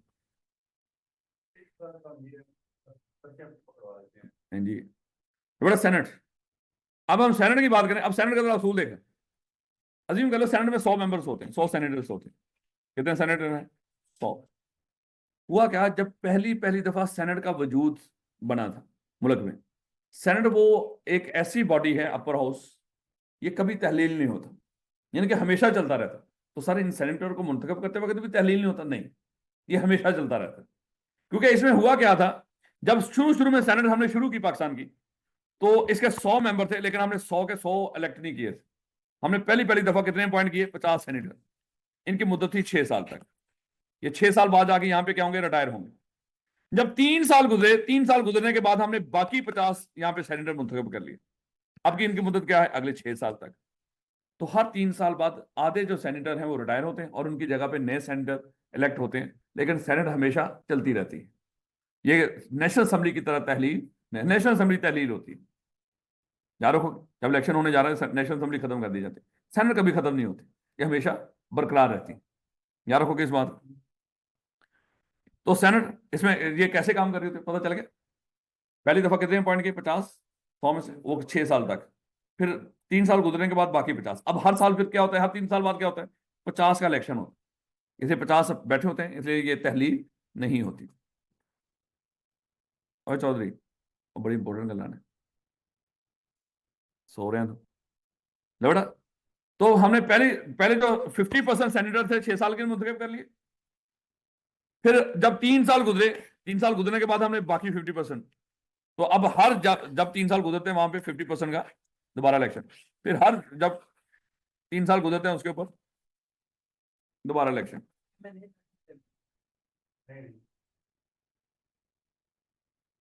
ये सूबे इलेक्ट करते हैं। जो एमपीएस होते हैं ना, इनके वोटों से लोग मुंतखब होते हैं। कैसे मुंतखब होते हैं ये जाके पूछना फैसल वोडा से। कॉम्प्लेक्स नहीं है, बड़ा सादा है। मोहसिन नकवी से, फैसल वोडा से। और इनको तो छोड़ो, उनके तो पीछे फिर भी पार्टी है, इनके पीछे कोई नहीं। लेकिन उनको मुंतखब किया है, कैसे किया है ये एक मुअम्मा है। उनसे ही पूछते हैं आप लोगों की तो पार्टी नहीं थी, आप कैसे मुंतखब हुए? वो हंस पड़ते हैं, जवाब नहीं देते। तो पाकिस्तान में बड़े अजीबोगरीब मामला है। नहीं बेटा, द सेनेट इज अब बड़े गौर से ये सारी चीजें पढ़नी है। कहता senate is a permanent legislative body. ये कानून साज वो इदारा है जो कभी तहलील नहीं होता।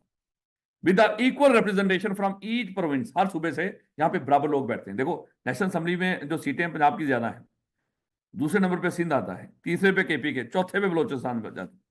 लेकिन जब इसकी बात होती है, हर सूबे से मान लो अगर 100 सेनेटर है, हर सूबे से 25-25 सेनेटर वहां पे हो। नोट वो लहदा बात है, बीच में वफाक भी है, वफाक के लहदा होते हैं, याद रखोगे। कहता है senate is a permanent legislative body with equal representation from each province with representative elected by the member of their respective provincial assembly. और सेनेटर को कौन मुंतखब करते हैं? प्रोविंशियल असेंबली के मेंबर्स, यानी कि एमपीएस। नाम दे दिए जाते हैं इनको, भाई ये हमारे सेनेटर हैं, इनको वोट दो। तो वो मोस्टली इलेक्टेड लोग नहीं होते, यानी कि उस तरह के नहीं होते जो एमएनए बन गए हैं। एमएनए वालों को भी करवा सकते हैं, लेकिन फिर हम उनको क्या करते हैं, सेनेटर मुंतखब करवा। लेकिन जो वैसे होते हैं मोस्टली एमएनए शानियों को नहीं करवाते, जारी बात है, वो हमने लहदा हाउस बनाने होते हैं, तो इसलिए लहदा जो लोग होते हैं ना अपने ज्यादा करीबी होते हैं, जो चौक के रख देने का। हाँ, इनको हम सेनेटर मुंतखब करा। अब सागदार कहीं इलेक्शन लड़ेगा, कौन देगा उसको वोट? हम सेनेटर मुंतखब करा। अपने जिन्होंने मुल्क बनाया नहीं बेटा। The role of the Senate is to promote national cohesion, यानी कि जो होता है कौमी हम आहंगी and harmony, and to alleviate fear of the smaller provinces. जो छोटे सूबे उनका खौफ खत्म करने के लिए कानून साजी में शायद आप पीछे हो, आपके कम लोग हैं, नहीं उनको बराबर यहाँ पे, क्योंकि अभी देखेंगे प्रोसेस, कोई बिल जब तक सेनेट से पास ना हो, सेनेट में हर सूबे के बराबर लोग बैठे। Regarding domination by one province because of the majority in the national assembly, यानी कि नेशनल असेंबली में अगर एक डोमिनेट है तो उसी के तहत कानून बनेंगे, नहीं प्रोविंस में जाके वो कानून रुक जाएगा, वहां पे सब सूबे के बराबर बैठे होंगे। कहता there are also representative from federal administrative tribal area, यानी कि फाटा अब के खत्म हो गया, वो केपी का हिस्सा बन चुका है, और इस्लामाबाद कैपिटल टेरिटरी, यानी कि इनके भी पहले सेंटर मुंतखब होते थे इनके अलहदा से। इस्लामाबाद तो अभी भी है।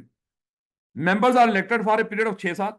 Half the members retired after 3 साल and replace by the equal number of the newly elected, यानी कि जो मेंबर इलेक्ट होते हैं वो 6 साल के लिए, और फिर हाफ हर 3 साल बाद रिटायर होते हैं। लेकिन होते कैसे थे वो मैंने आपको बता दिया। ये पहले जनरल बात बताइए, ये जो सेंटर कितने सालों के लिए थे? 6 साल के लिए। हाफ पहली दफा हमने हाफ इलेक्ट किए थे, जब हाफ इलेक्ट हुए थे तो मेरे बच्चे हाफ फिर 3 सालों के बाद, तो इसलिए half the member retire after 3 year. अब हर 3 साल बाद आधे रिटायर होते हैं। Senate is permanent institution. The election of all member is not held at the same time and it continue to be present on a permanent basis, क्योंकि सारे centre के election एक ही दफा नहीं होते, हाफ के एक दफा 3 साल बाद, हाफ के 3 साल बाद, इसलिए ये हमेशा चलती रहती है बॉडी। ये इसलिए किया वैसे भी जब गवर्नमेंट चेंज हो, ताकि हर नई गवर्नमेंट को मौका मिले, वो सेनेटर अपने जरा थोड़े से ज्यादा मुंतखब करवा सकें, इसलिए मेरे बच्चे इस तरह का सिस्टम बनाया गया। इसका बड़ा अच्छा सिस्टम है। The chairman of the senate under the constitution is next in line to, ये बहुत इंपॉर्टेंट, बहुत दफा पूछ रखा है। अगर सदर साहब पाकिस्तान में ना हो तो कायम मकाम सदर कौन हो? Chairman senate. मतलब आज अगर जरदारी ना हो तो यूसुफ रजा गिलानी वो सदर हो। The chairman of the senate under the constitution is next in line to act as president. बहुत दफा पूछ रखा है क्या, if the office become vacant and until such time the new president can be formally elected, यानी कि मर गया कोई सदर सदर मर जाए तो मेरे बच्चे उसकी जगह पे क्या होगा? नहीं यार, दूसरा जो चेयरमैन सेनेट होगा, नाम नहीं बोलना किसी का क्योंकि नाम कॉन्सेप्ट पढ़ रहे हैं, तो जो चेयरमैन सेनेट होगा वो क्या होगा? वो कायम मकाम सदर होगा अगर सदर मर जाए। कहने से किसी को थोड़ी कोई मरता नहीं, नहीं शैतान की, अल्लाह माफ करे। All statutes passed by the National Assembly are also approved by the senate with the exception of money bill, ये भी हम पढ़ेंगे। मनी बिल मेरे बच्चे कभी नेशनल असेंबली से सेनेट में नहीं जाता। उसके अलावा जो कानून नेशनल असेंबली से पास होता है वो लाजमी सेनेट से होता हुआ जाता है। और पढ़ेंगे सेनेट से जो पास होता है नेशनल असेंबली से होता हुआ पास होता है। स्वाय मनी बिल के ये सेनेट, ये नेशनल असेंबली में पैदा होता है, वहीं पे पास हो गए, वहीं पे कानून बन जाता है। ये देखेंगे अभी, परेशान होना। मनी बिल ये जो जिसको बजट कहते हैं, ये नेशनल असेंबली में जाता है और वहीं से कानून बन जाता है। लो बेटा, नेशनल असेंबली, अगली बात आगे, the seats for national assembly are determined on the basis of population. यानी कि ये सबको बराबर नहीं दी हुई सारे सूबों को, ये पॉपुलेशन के बेस पे, जिसके ज्यादा पॉपुलेशन उसके ज्यादा सीटें। और the member are elected for period of 5 years on the basis of direct vote by the voters registered. जो रजिस्टर्ड वोटर है माशाल्लाह, हम रजिस्टर्ड वोटर कौन है? सिकंदर सुल्तान राजा, तो स्टैंपल आने वाले असि तो अभी रजिस्टर्ड ही है। हमारा वोट तो कास्ट होता नहीं है। कहते वो था नहीं, अगर लतीफा बना हुआ, और जो एक खातून जाती है उसके पास, कहती है कि वो फलाना है वोट पा गया है, तो वो कहना हाँ पा गया वोट। तो कहती है अजीब है? मिल के नहीं गया। कहना क्यों? हस्बैंड है ना ਉਹਦਾ। कहने नहीं, कहना फौत हुए कई साल हो गए ने, हर बार आके वोट पा जाता है, मिल के नहीं जाता। तो ये सिस्टम है बच्चे यहाँ पे। माशाल्लाह जो मरे हुए हैं उनके भी वोट कास्ट हो जाते हैं, जो पैदा नहीं हुए उनके भी वोट कास्ट हो जाते हैं। लेवल है मेरे बच्चे। सिकंदर सुल्तान राजा जिंदाबाद। The members are elected for period of 5 years। आगे the members elected from themselves speaker. अच्छा, फिर जो नेशनल असेंबली के मेंबर क्या करते हैं, अपने में से एक स्पीकर, डिप्टी स्पीकर और प्राइम मिनिस्टर इलेक्ट करते हैं। ये मैं जारी बात है, वो अपने में से एक होना। और स्पीकर क्या करता है? वो असेंबली के मामलों को कंट्रोल करता है। इसका काम सिर्फ असेंबली को कंट्रोल करना। Most important function of the national assembly is law making and formulation of policies. Check करो, हालांकि इतने नालियां पक्कियां करते हैं नेशनल असेंबली के मेंबर। वो कहना नहीं है सिर्फ मेरा प्यू नहीं है, ਤੁਹਾਡਾ सारे ਦਾ प्यू है, ਤੁਹਾਡੀਆਂ नालियां, ਤੁਹਾਡਾ फलाना, ਇਹ सारा इन्हीं ताले ਝੋਲੀ ਚ ਪਾਇਆ अगलानी साहब। मतलब most important function of the national assembly वो यही कह रहा है, कहना सिर्फ मेरा प्यू नहीं है, ਤੁਹਾਡਾ सारे ਦਾ प्यू है। लगता है जल्द ही आके बैठ गए। पता नहीं क्या है यार, बंदा मुझे हद नहीं होगी यार। लोग ਉੱਥੇ भी कोई गैरतमंद नहीं उठा तेरा प्यो ही है इकल्ला भाई, साडा क्यों बनाने। लेकिन नहीं, उन्होंने भाई चुप करके तालियां मारियां, भाई साडा भी सारा ਦਾ प्यो। ਉਹਨਾਂ ਨੂੰ ਅੱਜ ਪਤਾ ਲੱਗਿਆ। Most important function of the national assembly is law making and formulation of policies. ये काम पूछेगा पेपर के अंदर, नेशनल असेंबली का सबसे इंपॉर्टेंट काम क्या है? एकदम पूछेगा सिर्फ किताब के लिहाज से सोचना है, अगर असेंबली के लिहाज से सोचेंगे आंसर गलत ही होना है। सर जी, ले बेटा। हर मामले में गटर साफ कर रहे हैं। हाँ। Process of legislation. अब लेजिस्लेशन का तरीकाकार, कानून साजी कैसे होती है, इसके लिए ना मैं पहले तो थोड़ा सा आपको बता दूं, समझा दूं। अज्यूम कर लो ये बच्चा है, ये है उसका बाप, बच्चे से भी सब छोटा है। ये है उसकी वालदा, और ये हैं दादाजी। भाई बच्चा कहता कि, अज्यूम कर लो ये चाहता कि खाला की तरफ शादी हो जाए, शादी का सोच है, ये बिल ले आया अम्मा के पास। ये बिल, अच्छा जब कानून बनने से पहले जो हम रेजोल्यूशन पेश करते हैं ना, उसके लफ्ज बिल बोलते हैं। यहाँ चाहे रेजोल्यूशन बोल दो चाहे क्या बोल दो, बिल बिल लफ्ज बोला जाता है। जो कानून साजी के लिए जो सबसे पहले जो ड्राफ्ट आता है ना, बिल बोलते हैं। इसने बिल पेश कर दिया कि शादी हो खाला की बेटी। अब भाई अम्मी की तो बहन थी, उसने कहा कि वेरी गुड, मैं यही चाहती थी। अब इसने क्या कर दिया, इसने अप्रूव कर दिया। अब ये नहीं कि ये शादी हो जाएगी अभी फौरन, अभी ऐसे थोड़ी। अम्मा से अप्रूव हुआ, अब ये मामला कहाँ पे जाएगा? अब्बा जी की तरफ। अब्बा जी सोची बैठे फुफ्फू वाले, अब काम खराब नहीं हो गया थोड़ा सा, है? तो यहाँ पे लेकिन उसने अज्यूम कर लो, उसने कहा कि जो पली लोग ने कह दिया ठीक हो गया, है? उसने क्या किया?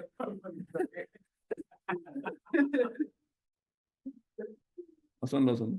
अच्छा उन्होंने क्या कर दिया, उन्होंने भी प्रूव कर दिया। इसका मतलब यहाँ इंडिया में सुन लो, ये तरीका क्या, सुनो मेरे बच्चे। अगर मेरे बच्चे ये है लॉयर हाउस, अपर हाउस, और ये कौन है? नहीं सदर साहब, प्रेसिडेंट। अब यहाँ पे जब यानी कि कोई भी बिल जब एक घर में पास हो तो फिर अपर हाउस में जाएगा। अपर हाउस में वो यहाँ पे भी पेश हो सकता है, अभी वो भी देखेंगे। तो यहां से भी प्रूव हो गया, अज्यूम करो डन हो गया। अब ये कानून अभी नहीं बना, अब ये सीधा किसके पास जाएगा? दादाजी। उन्होंने तो पूछो है क्यों भी मान दे नहीं है। अगर दादाजी ने भी प्रूव कर दिया तो भाई मुबारक हो, तेरी शादी होनी थी होगी। लेकिन ऐसे भी हो सकता है, अज्यूम कर लो इसने कहा कि अम्मा जी से खाला जी की तरफ बात करवा दें, उसने कहा कि ठीक हो गया, मेरे लिए तो डन है। यहां से प्रूव हुआ, कहां पे गया? अब्बा जी के पास। अब्बा जी ने इसको अमेंड कर दिया, खाला की जगह क्या करता है? फुफ्फो कर दिया। अब जब अमेंड हुआ है, अब ये कानून, ये मामला सीधा दादा के पास नहीं जाएगा, अब दोबारा अम्मा के पास आएगा, क्योंकि अमेंडमेंट हुई है ना, दोबारा वापस। अम्मा जी ने कहा कि कोई मसला नहीं, मुझे इस पर भी कोई इतराज नहीं, यहां से अप्रूव हो गई अमेंडमेंट के साथ। अब ये सीधा मामला कहां पे, दादाजी के पास, दादाजी ने अप्रूव कर दिया, कानून बन गया। बात समझ आ रही है कि नहीं? अच्छा, अरे सुन लो सुन लो सुन लो सुन लो। अच्छा, यहां से बिल अप्रूव हुआ, यहां पे गया, और यहां से भी अप्रूव हो गया। दादाजी ने क्या, मैं नहीं मानता, वापस आया, ना ना ऐसे नहीं होगा। अब ये दोनों इकट्ठे होकर बैठ के फैसला करेंगे इसके ऊपर, अप्रूव करेंगे दोनों बैठ के कि अब ये होनी चाहिए कि नहीं चाहिए, अलग अलग नहीं, अब दोनों बैठ के डिसाइड करेंगे। अगर फिर ये अप्रूव कर देते दोबारा दादाजी के पास जाएगा, तो फिर उसको बात समझ आ रही है कि बिल्कुल ऐसा ही मामला होगा यहाँ पे। अब देखो, कहता है कि पाकिस्तान में कानून साजी कैसे होती है। अज्यूम कर लो यहाँ पे 3 लोग हैं सेनेट पार्लियामेंट, कहता है अगर कोई बिल, अगर इसको कहते हैं वो कानून जो भी बना नहीं है, बिल पेश किया हमने, बिल सेनेट में भी डायरेक्टली आ सकता है, पेश हो सकता है, कोई सेनेटर पेश कर दे, फैसल वाडा ने पेश कर दिया, आइंदा इलेक्शन ना हो, ऐसे लोग मुंतखब हों जैसे हमने इस दफा किए हैं, उसे बिल पेश कर दिया, मजाक कर रहा हूं। तो मेरे बच्चे यहाँ पे क्या होता है, बिल पेश कर, कोई सेनेटर में बिल पेश कर सकते कोई कानून के लिए। अगर वो कानून वहां से मेरे बच्चे अप्रूव हो गया, उसके बाद कहां पे आएगा, नेशनल असेंबली में। अगर यहां से अप्रूव हो गया तो किसके पास जाएगा, सदर के पास। या ऐसे भी हो सकता है बिल कहां पे आए, सीधा पहले नेशनल असेंबली में, यहां से अप्रूव हो, यानी कि यहाँ पे कोई कोई एमएनए कोई अप्रूव कर पेश कर दिया किसी बंदे ने, यहां से जब अप्रूव हुआ कहां पे जाएगा, सेनेट में, सेनेट में से अप्रूव हो गया कहां पे जाएगा, सदर के पास। अगर उसे अप्रूव कर दिया तो कानून बन गया, इसको बोलते हैं एक्ट, एक्ट बन गया। एक होता है ऑर्डिनेंस, एक होता है एक्ट। जब ये सारे प्रोसेस से गुजर के कोई बनता है ना कानून, उसको एक्ट बोलते हैं। ऑर्डिनेंस में बताता हूं कैसे बनता है, याद रखोगे। उसके बाद सिनेरियो 2 क्या है, मान लो बिल यहां से नेशनल असेंबली से अप्रूव हुआ, अगेन जहां से मर्जी कर लो, नेशनल असेंबली से अप्रूव हुआ, ये गया सेनेट के पास। अच्छा, सेनेट ने क्या किया, इस बिल को अमेंडमेंट के साथ अप्रूव कर दिया है, अप्रूव किया लेकिन क्या किया है, अमेंड कर दिया। अब मुझे बताओ क्या सदर के पास जाएगा, नहीं, दोबारा नेशनल असेंबली में। अगर नेशनल असेंबली उसको अमेंडमेंट के साथ दोबारा अप्रूव कर देते, उसको ठीक हो गया जो आपने कर दिया, अब सदर के पास, और क्या बन जाएगा, एक्ट बन जाएगा। तीसरा सिनेरियो देखना, बिल नेशनल असेंबली से अप्रूव हुआ, कहां पे गया, सेनेट में। सेनेट में मेरे बच्चे क्या हुआ, उसको अप्रूव कर दिया सेनेट ने भी, और चला गया सदर के पास, सदर ने उसको वापस भेज दिया, मैंने इसको साइन करा। अगर सदर की तरफ से बिल वापस आ जाए, दोनों हाउसेस से पास हुआ तो हमेशा जॉइंट सिटिंग, जॉइंट सिटिंग मतलब क्या होता है, इकट्ठे बैठते, मुश्तरका इजलास होता है सेनेट और नेशनल असेंबली का। उस मुश्तरका इजलास में बैठ के फिर इस बिल को डिस्कस करेंगे। अगर वहां से अप्रूव हो जाता है तो दोबारा सदर साहब के पास, फिर इसको अप्रूव हो जाए। तो यार कोई गल नहीं, गोली मार, तू पढ़ लेना प्रॉब्लम, ठीक हो गया ना यार, पढ़ लो तो बात, पेपर पास कर लो, ठीक हो गया। लोड़ा ज्वाइंट सिटिंग में भाई सदर की उसके बाद लोड ही नहीं, प्रॉब्लम का। तो अगर सदर ने वापस कर दिया तो ज्वाइंट सिटिंग में बैठेंगे और वो क्या करते हैं कि बिल को पास कर देंगे। चलो यहीं पे खत्म कर दो, मैंने वो तस्वीर रखा है, मैं बच्चों पढ़ा रहा हूँ, कानून साधन थोड़ी पढ़ा रहे हैं, इनको तो समझ आ रहे। ले बेटा नेक्स्ट आओ, चौथा सिनेरियो, बिल अप्रूव हुआ नेशनल असेंबली से और चला गया सेनेट में, 90 दिन गुजर गए, सेनेट ने लिफ्ट नहीं कराई उस बिल को, या सेनेट ने सीधा ही इनकार कर दिया, ये दो अल्फाज, उस बिल को इनकार कर दिया, रिफ्यूज कर दिया, हम नहीं अप्रूव करेंगे, अमेंडमेंट नहीं की, अमेंड करके अप्रूव कर देते, नहीं, उन्होंने इनकार ही कर दिया, या 90 दिन गुजर गए, उस बिल को उन्होंने कंसिडर ही नहीं किया, पेंडिंग ही जा रहा। उसके बाद मेरे बच्चे ये बिल ज्वाइंट सिटिंग में जाएगा, वहां पे अप्रूव होगा, वहां पे अप्रूव होने के बाद किस सदर के पास आएगा, ले आओ हूं भी इतने बगैर सदर तो पास करवा दो, हूं तो ठीक है ना। तो क्या होगा, सदर के पास जाएगा और सदर अप्रूव कर देगा, क्या बन जाएगा, एक्ट बन जाएगा। अब इसको तो देखते जाओ, कहता if it pass by the house in which it is originated, चाहे अपर हाउस हो चाहे लोअर हाउस, बस 5-7 मिनट, 200 के ऊपर ऊपर कोई बैठा हुआ दफ्तर में या नहीं,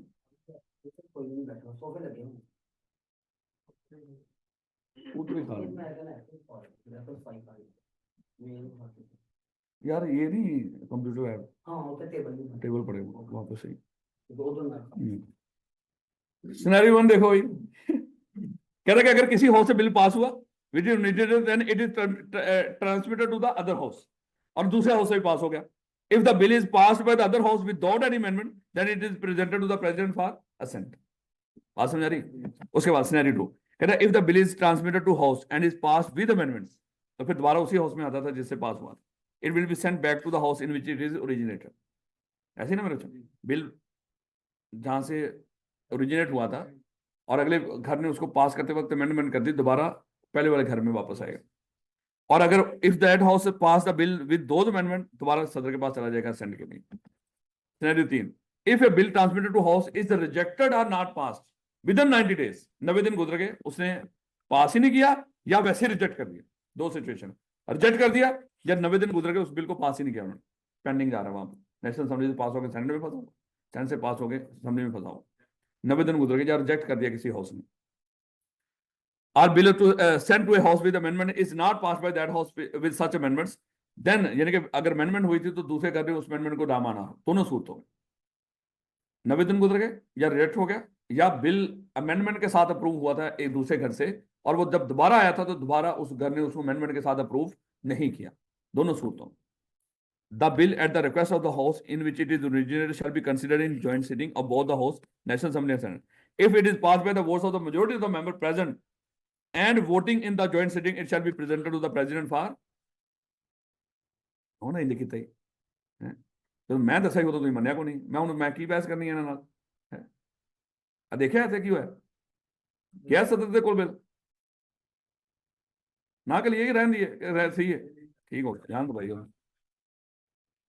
ले बेटा, कहता है when the president has returned the bill to the parliament, it shall be reconsidered the parliament in joint sitting, and if it is again, फिर पहले भी जरा बड़ा लगा ताड़ा जो पॉइंट है कानून दानो, when the president has returned a bill to the parliament and it shall be reconsidered by parliament in joint sitting, and if it is again passed with or without amendment in the parliament by the votes of the majority of the member of both houses present and voting, it shall be presented to the president for assent.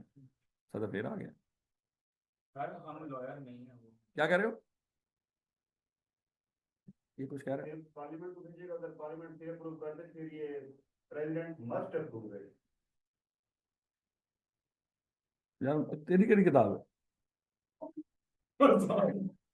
अच्छा यहाँ पढ़ रहे हैं ना, पढ़ने से कढ़ाई तो काट छोड़ कढ़ाई जो छोड़ के तलो है. ये बात समझ आ गई मेरे को. चंगा भला अज तक नहीं किसी ने एतराज किया, चंगा भला स्मूथ चल रहा होंगे. चलो खैर वापस आ जाओ वापस मेरे. द प्रेसिडेंट, अच्छा, president shell with in 90 days assent to the bill or return it to the parliament for consideration. Sorry with 10 days. अच्छा ये बड़ा इंपॉर्टेंट होता है, ये बड़ा पंगा पड़ा था जब वो था अलवी था. तो जब सदर के पास कोई बिल जाता है ना दोनों हाउसों से निकल के, वो 10 दिन के अंदर उसने हाँ ना करनी होती है. 10 दिन गुजर जाए तो हम समझते हैं वो हाँ ही है. कहते हैं the president shell with in 10 days assent to the bill or return it to the parliament for consideration is in case of a bill other than money bill of any provision or any amendment therein. In case a bill is pending in the national assembly, ये बात यहाँ पे खत्म कर दी उसने. यानी कि 10 दिन होते हैं सदर के पास, वो हाँ करेगा या ना करेगा, 10 दिन में उसने फैसला करना है. अगर कुछ ना फैसला करे फिर हम यही समझते हैं उसकी तरफ से अप्रूव हो गया है. याद रखोगे इस बात. इन case of bill other than money bill, हाँ मनी बिल सारी बात है, इस तरह नहीं वो रखा जाता उसका, क्योंकि वो दोनों हाउसेस से होके जाता ही नहीं, वो देखेंगे अभी. In case a bill is pending in the National Assembly or passed by it, it is pending in the Senate, the bill shall lapse on the resolution. अच्छा ये तो थोड़ा सा समझाएंगे. कहता है in case a bill is pending in the National Assembly. आज हम यहाँ पे नेशनल असेंबली बैठे हुए हैं, ये साथ वाला जो कमरा है उस वो है सेनेट. यहाँ पे किसी बंदे ने बिल पेश कर दिया है कि सर बिरयानी ये जो खाना है अभी खाएं या क्लास के बाद. बिल पेश हो गया, चलो मैं मजाक कर रहा हूँ. कोई कानून के लिए उसने मान लो पीका एक्ट यहाँ पे उसने वो कर दिया, ओरिजिनेट कर दिया, सर ये पास होना चाहिए कानून, बिल पेश हो गया. कहता कि अभी हम उसको डिस्कस ही कर रहे थे, पता चला माशाल्लाह शहबाज शरीफ की हुकूमत गिर गई, असम्बली में तहलील होगी. कहता in case a bill is pending in the national assembly or pass by it is pending in the senate, यानी कि एक बिल ओरिजिनेट यहाँ पे हुआ था मान लो, या इसने पास कर दिया और कहां पे पड़ा हुआ है, सेनेट में. The bill shall lapse on the resolution of the national assembly, यानी कि नेशनल असेंबली का पास किया हुआ बिल पड़ा हो वहां पे सेनेट में, अभी वहां पे डिस्कस ही नहीं हुआ. या यहीं पे अभी ओरिजिनेट हुआ है, अभी ये पास ही नहीं हुआ यहाँ पे नेशनल असेंबली में, अब पास नहीं हुआ, या यहाँ से पास होकर कहाँ पे गया हुआ सेनेट में, लेकिन अभी वहां पे उसको कंसिडर नहीं किया गया, और पीछे से नेशनल असेंबली खत्म हो जाए, तो ये बिल को साथ ही लेके खत्म होती है, ये बिल इसके साथ ही खत्म हो जाएगी। याद रखोगे, the bill shall lapse on the resolution,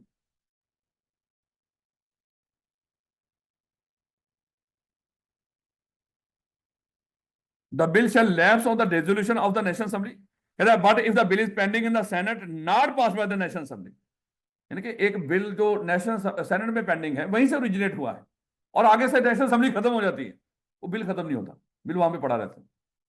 याद रखोगे, कहता है कि but if the bill is pending in the senate not pass by the national assembly, assembly shall not lapse on the resolution of the national assembly, वो national assembly के dissolve होने से खत्म नहीं होगा, वेट करेंगे जब वो आ जाएगी असेंबली तो फिर उसको देखेंगे। याद रखोगे, एक बिल यहीं पे आज सेनेट में बैठे हुए हैं, सेनेट से बिल ओरिजिनेट हुआ है, यहाँ से पास हो गया, लेकिन उधर से नेशनल असेंबली खत्म होगी, वो कहेंगे ये बिल खत्म नहीं हुआ, जब कोई आएगा उसकी जगह पे फिर क्या 90 दिनों में वैसे भी इलेक्शन हो जाते हैं, आपको पता ही। याद रखोगे इसको, थोड़ा बहुत समझ आ रही है। अगर एक बिल नेशनल असेंबली से पेंडिंग है, आज पेश किया है, अभी वोटिंग होनी है उसके ऊपर, नेशनल असेंबली खत्म होगी, बिल भी गया, ये पेंडिंग था, अगर यहाँ से अप्रूव हो गया और चला गया सेनेट के पास, और वहां पे पेंडिंग था भी, उन्होंने प्रूव नहीं किया था, नेशनल असेंबली खत्म हो गई, ये अपना बिल अपने साथ ही लेके जाएगी सात अल्फाज, इसका अप्रूव किया हुआ, अगर सेनेट से भी अप्रूव नहीं हुआ जो इससे अप्रूव हुआ था, या इसका जो अभी यहीं पे पेंडिंग था, जब नेशनल असेंबली खत्म होगी वो अपने घर का बिल साथ ही लेके जाएगी। लेकिन जो सेनेट का बिल है अगर वहीं पे ओरिजिनेट हो गया, वहीं पे पड़ा हुआ भी, तो नेशनल असेंबली के खत्म होने से वो खत्म नहीं हो। मनी बिल में बच्चे अभी हमने डिस्कस किया था, जो मनी बिल होते हैं ना, ये पैसा जो बजटरी सेक्रेटरी मामला होते हैं, ये सेनेट में नहीं जाते। मनी बिल क्या होते हैं मेरे बच्चे, ये सीधा नेशनल असेंबली से ओरिजिनेट होते हैं और वहीं से सदर साहब के पास, और वहां वो अप्रूव कर देता, कानून बन जाता है, ये सेनेट में नहीं जाया जाता। देखो, कहता money bill shall originate in the national assembly, ये हमेशा नेशनल असेंबली से ओरिजिनेट होगा, ये सेनेट से ओरिजिनेट नहीं हो सकता। And after it has been passed by the assembly it shall without being transmitted to the senate be presented to the president for the assent, हम सदर साहब के पास ले जाते हैं, ठीक है, और ऐड कर दो रिकमेंडेशन, पास नहीं करने की जरूरत होती, रिकमेंडेशन है कि तुम्हारी कोई तजवीज है तो दस दो, नहीं तो चुप रहो, कहना एतराज नहीं, रिकमेंडेशन है, दसो, बात समझ आ रही है मेरे।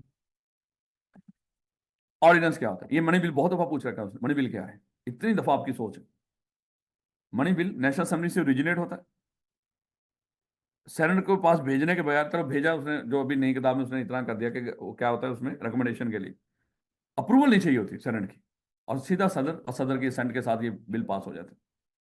लेकिन जो आप देखना ऑर्डिनेंस, अच्छा मान लो, अज्यूम कर लो, बास का सदर साहब क्या करते हैं, वो खुद हुक्मनामा सादर कर देते हैं, खुद एक कानून बना के उसको इंप्लीमेंट कर देते हैं, जो नेशनल असेंबली सेनेट से आया नहीं, बल्कि खुद सदर जो प्रेसिडेंट हाउस है वहीं पे बिल बन के वहीं पे उन्होंने माशाला अप्रूव कर दिया अपना बिल खुद ही, इसको ऑर्डिनेंस कहते हैं, सदारती हुक्म ऑर्डिनेंस है। इस ऑर्डिनेंस की जो उम्र होती है वो 120 दिन होती है, 120 दिनों के अंदर अगर ये अगले दोनों हाउसों से अप्रूव नहीं हुआ, इस ऑर्डिनेंस की जिंदगी खत्म हो जाती है, उसके बाद ये खत्म हो जाता है। लेकिन अगर ये बाकी दोनों हाउसों से भी पास हो जाए, इसको दुआ मिल जाती, इसको जिंदगी मिल जाती। याद रखो, तो बड़े सारे पाकिस्तान के अंदर इस तरह के हैं जो ऑर्डिनेंस, पिछले दिनों में भी माशाल्लाह जरदारी साहब ने भी कई ऑर्डिनेंस लेकर आए हुए।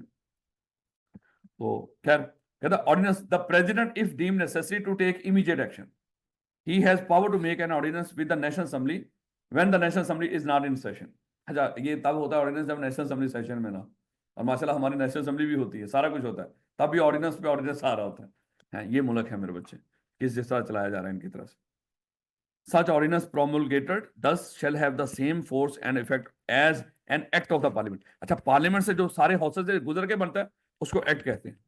जो सदर का हुक्म होता है ऑर्डिनेंस, कहता है ये जो सदर का ऑर्डिनेंस है ये भी बिल्कुल वैसा ही है जैसा एक्ट होता है पार्लियामेंट का। The ordinance shall stand repealed after 120 days if it is not passed, presented or passed by the National Assembly in case of money bill and by both houses if it is other than money bill। इसका मतलब जो ordinance है वो money bill से related भी आ सकता है। अगर मनी बिल से रिलेटेड ऑर्डिनेंस हो तो ये बातें भी लिखनी है आपने वहां पे पेपर में।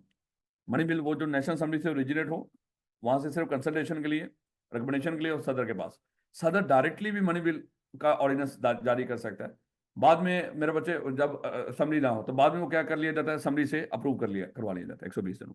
सर ये ऑर्डिनेंस की जो मुद्दत होती है वो 120 दिन होती क्योंकि 90 दिनों में इलेक्शन हो जाते हैं, आ ही जाते नहीं, क्योंकि ऑर्डिनेंस तब आता है जब असेंबली ना हो, नेशनल असेंबली। है। एक्ट की भी नहीं नहीं, वो तो जब तक खत्म ना करें। ये तो शॉर्टकट है ना, इसकी जिंदगी 120 दिन होती है ऑर्डिनेंस। लेकिन अगर वो बाद में दोनों घरों से पास करवा लिया जाए फिर ये भी पक्का पक्का। सर ये कहता है ऑर्डिनेंस हम तो ऑर्डिनेंस ही पढ़ते हैं, हमारे मुल्क में तो यही है। Income tax ordinance, sorry company ordinance 1984, हमने 2005-6 के अंदर उसी के मुताबिक पेपर दिए। ऑर्डिनेंस है वो, कंपनीज ऑर्डिनेंस 1984, तो ये ऑर्डिनेंस ही रहता है। सारे ही हैं बथेरे ऑर्डिनेंस, सारे यही नाम इस्तेमाल होते हैं, वो खत्म होते तो खत्म ना हो जाते। कहता है कि presenter are pass by the national assembly in case of money bill and by both houses if it is other than money bill. यानी कि सदर, ये जो ऑर्डिनेंस है मनी बिल से रिलेटेड अगर ऑर्डिनेंस आया तो बाद में 120 दिन के अंदर नेशनल असेंबली से पास होना चाहिए।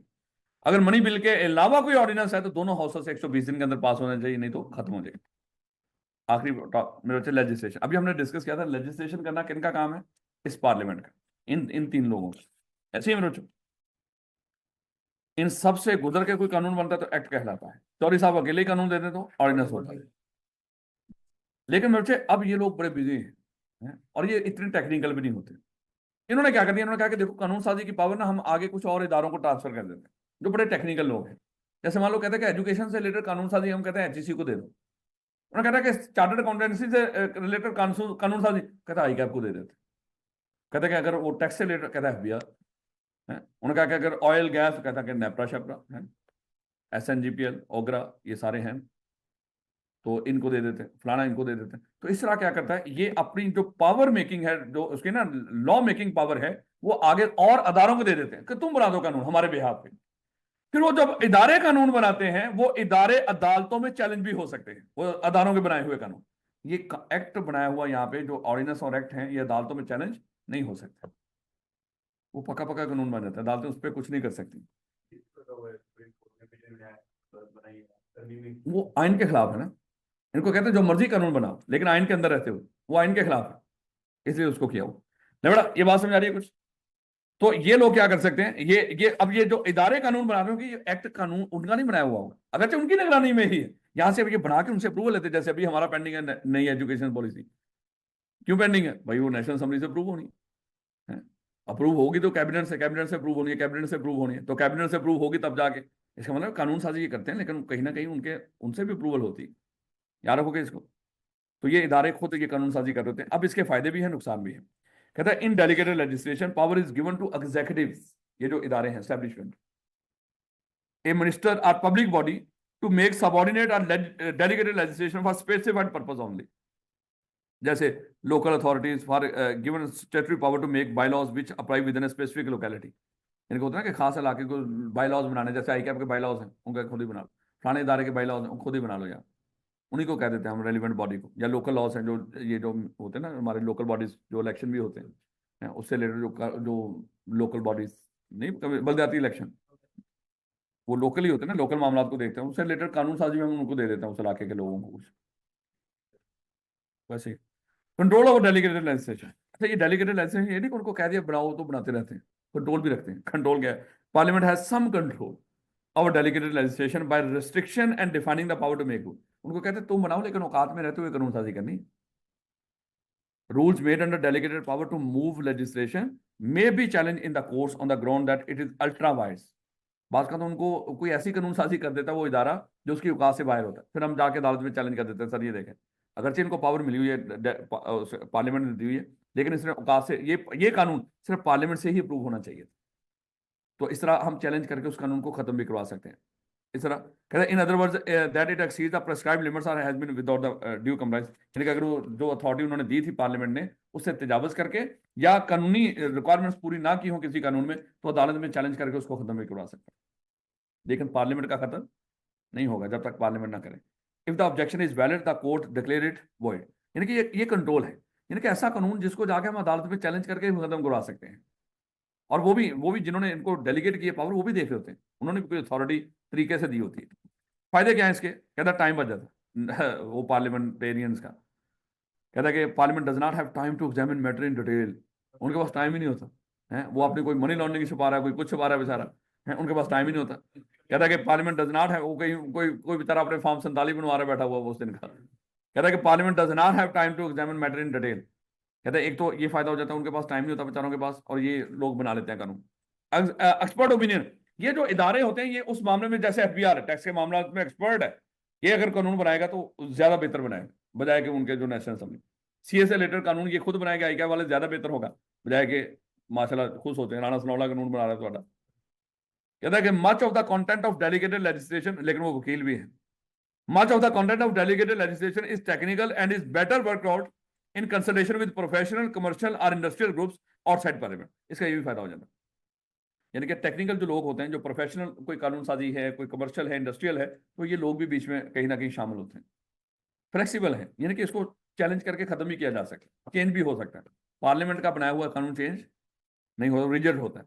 कहता है कि delegated legislation more flexible than the act of parliament if it is far simpler to amend a piece of delegated legislation than to amend an act of parliament. उसको चेंज करना आसान नहीं होता, इसको जब चाहे आप चेंज भी कर सकते हैं। इसमें इन्होंने पास किया, पार्लियामेंट चेंज कर दे, पार्लियामेंट ने पास किया तो उसको चेंज। नुकसान क्या है? The main criticism of delegated legislation is that it takes law making away from the democratically elected member. माशाल्लाह, डेमोक्रेटिकली इलेक्टेड मेंबर ने, कहता है ये कानून साजी उनका काम था, लेकिन डेलीगेटेड लेजिस्लेशन ने कानून साजी उनके हाथों से पकड़ के इनको दे दी इदारों को, और ये इदारे लोगों के रिप्रेजेंटेटिव नहीं होते, इसलिए कानून बनाते वक्त लोगों के जज्बात का ख्याल नहीं रखते, वो रखते हैं, इसलिए ये भी वजह। Power to make law is given to unelected civil servants and expert working under the supervision of the government minister, क्योंकि हम उनको दे देते हैं, तो वो जो लॉ मेकिंग अथॉरिटी है उनसे इलेक्टेड लोग वो कानूनी बना देते हैं। एक ये नुकसान, because delegated legislation can be produced in large amount, the volume of such law making becomes unmanageable and it is impossible to keep। इतने कानून बन गए हैं फिर। अब देखो जगह जगह कंपनी एक्ट में लिख रखा था SCCP ने, कंपनी से रिलेटेड कानून साजी कौन करता है, बनाता है SCCP, अप्रूव किसे हुआ, पार्लियामेंट से, एक्ट बन गया कंपनी एक्ट। लेकिन जगह जगह पे आपने लिखा पड़ा SCCP प्रेस्क्राइब कर देगा, SCCP मजीद ये कर देगा, SCCP वो कर देगा, तो फिर वो करता रहता है ऐसे, पावर अपने लिख लेता है एक्ट में, एक दफा अप्रूव करवा लेता है, उसके बाद माशाल्लाह लगा रहता है खुद ही। तो ये पावर ही डेलीगेट किया ना उन्होंने। आगे नंबर एक बंदा कितनी डायरेक्टरशिप रखता है, एज में भी प्रेस्क्राइब्ड बाय SCCP, फलाना काम एज प्रेस्क्राइब्ड बाय SCCP। तो ये डेलीगेट लेजिस्लेटिव पावर ही है ना उसको दी है कानून साजी, जो फिर वो कह देगा कानून बन जाएगा। Because delegated legislation can be produce in large amount और the volume of such law making becomes unmanageable. इतने कानून बना दिए इन्होंने, manage, it is impossible to keep up to date. Parliament के कितने कानून होते हैं उसको फिर भी बंदा अप टू डेट रख सकता है। तो बेटा अल्हम्दुलिल्लाह, मादर के साथ 2.25 घंटे ऊपर गए।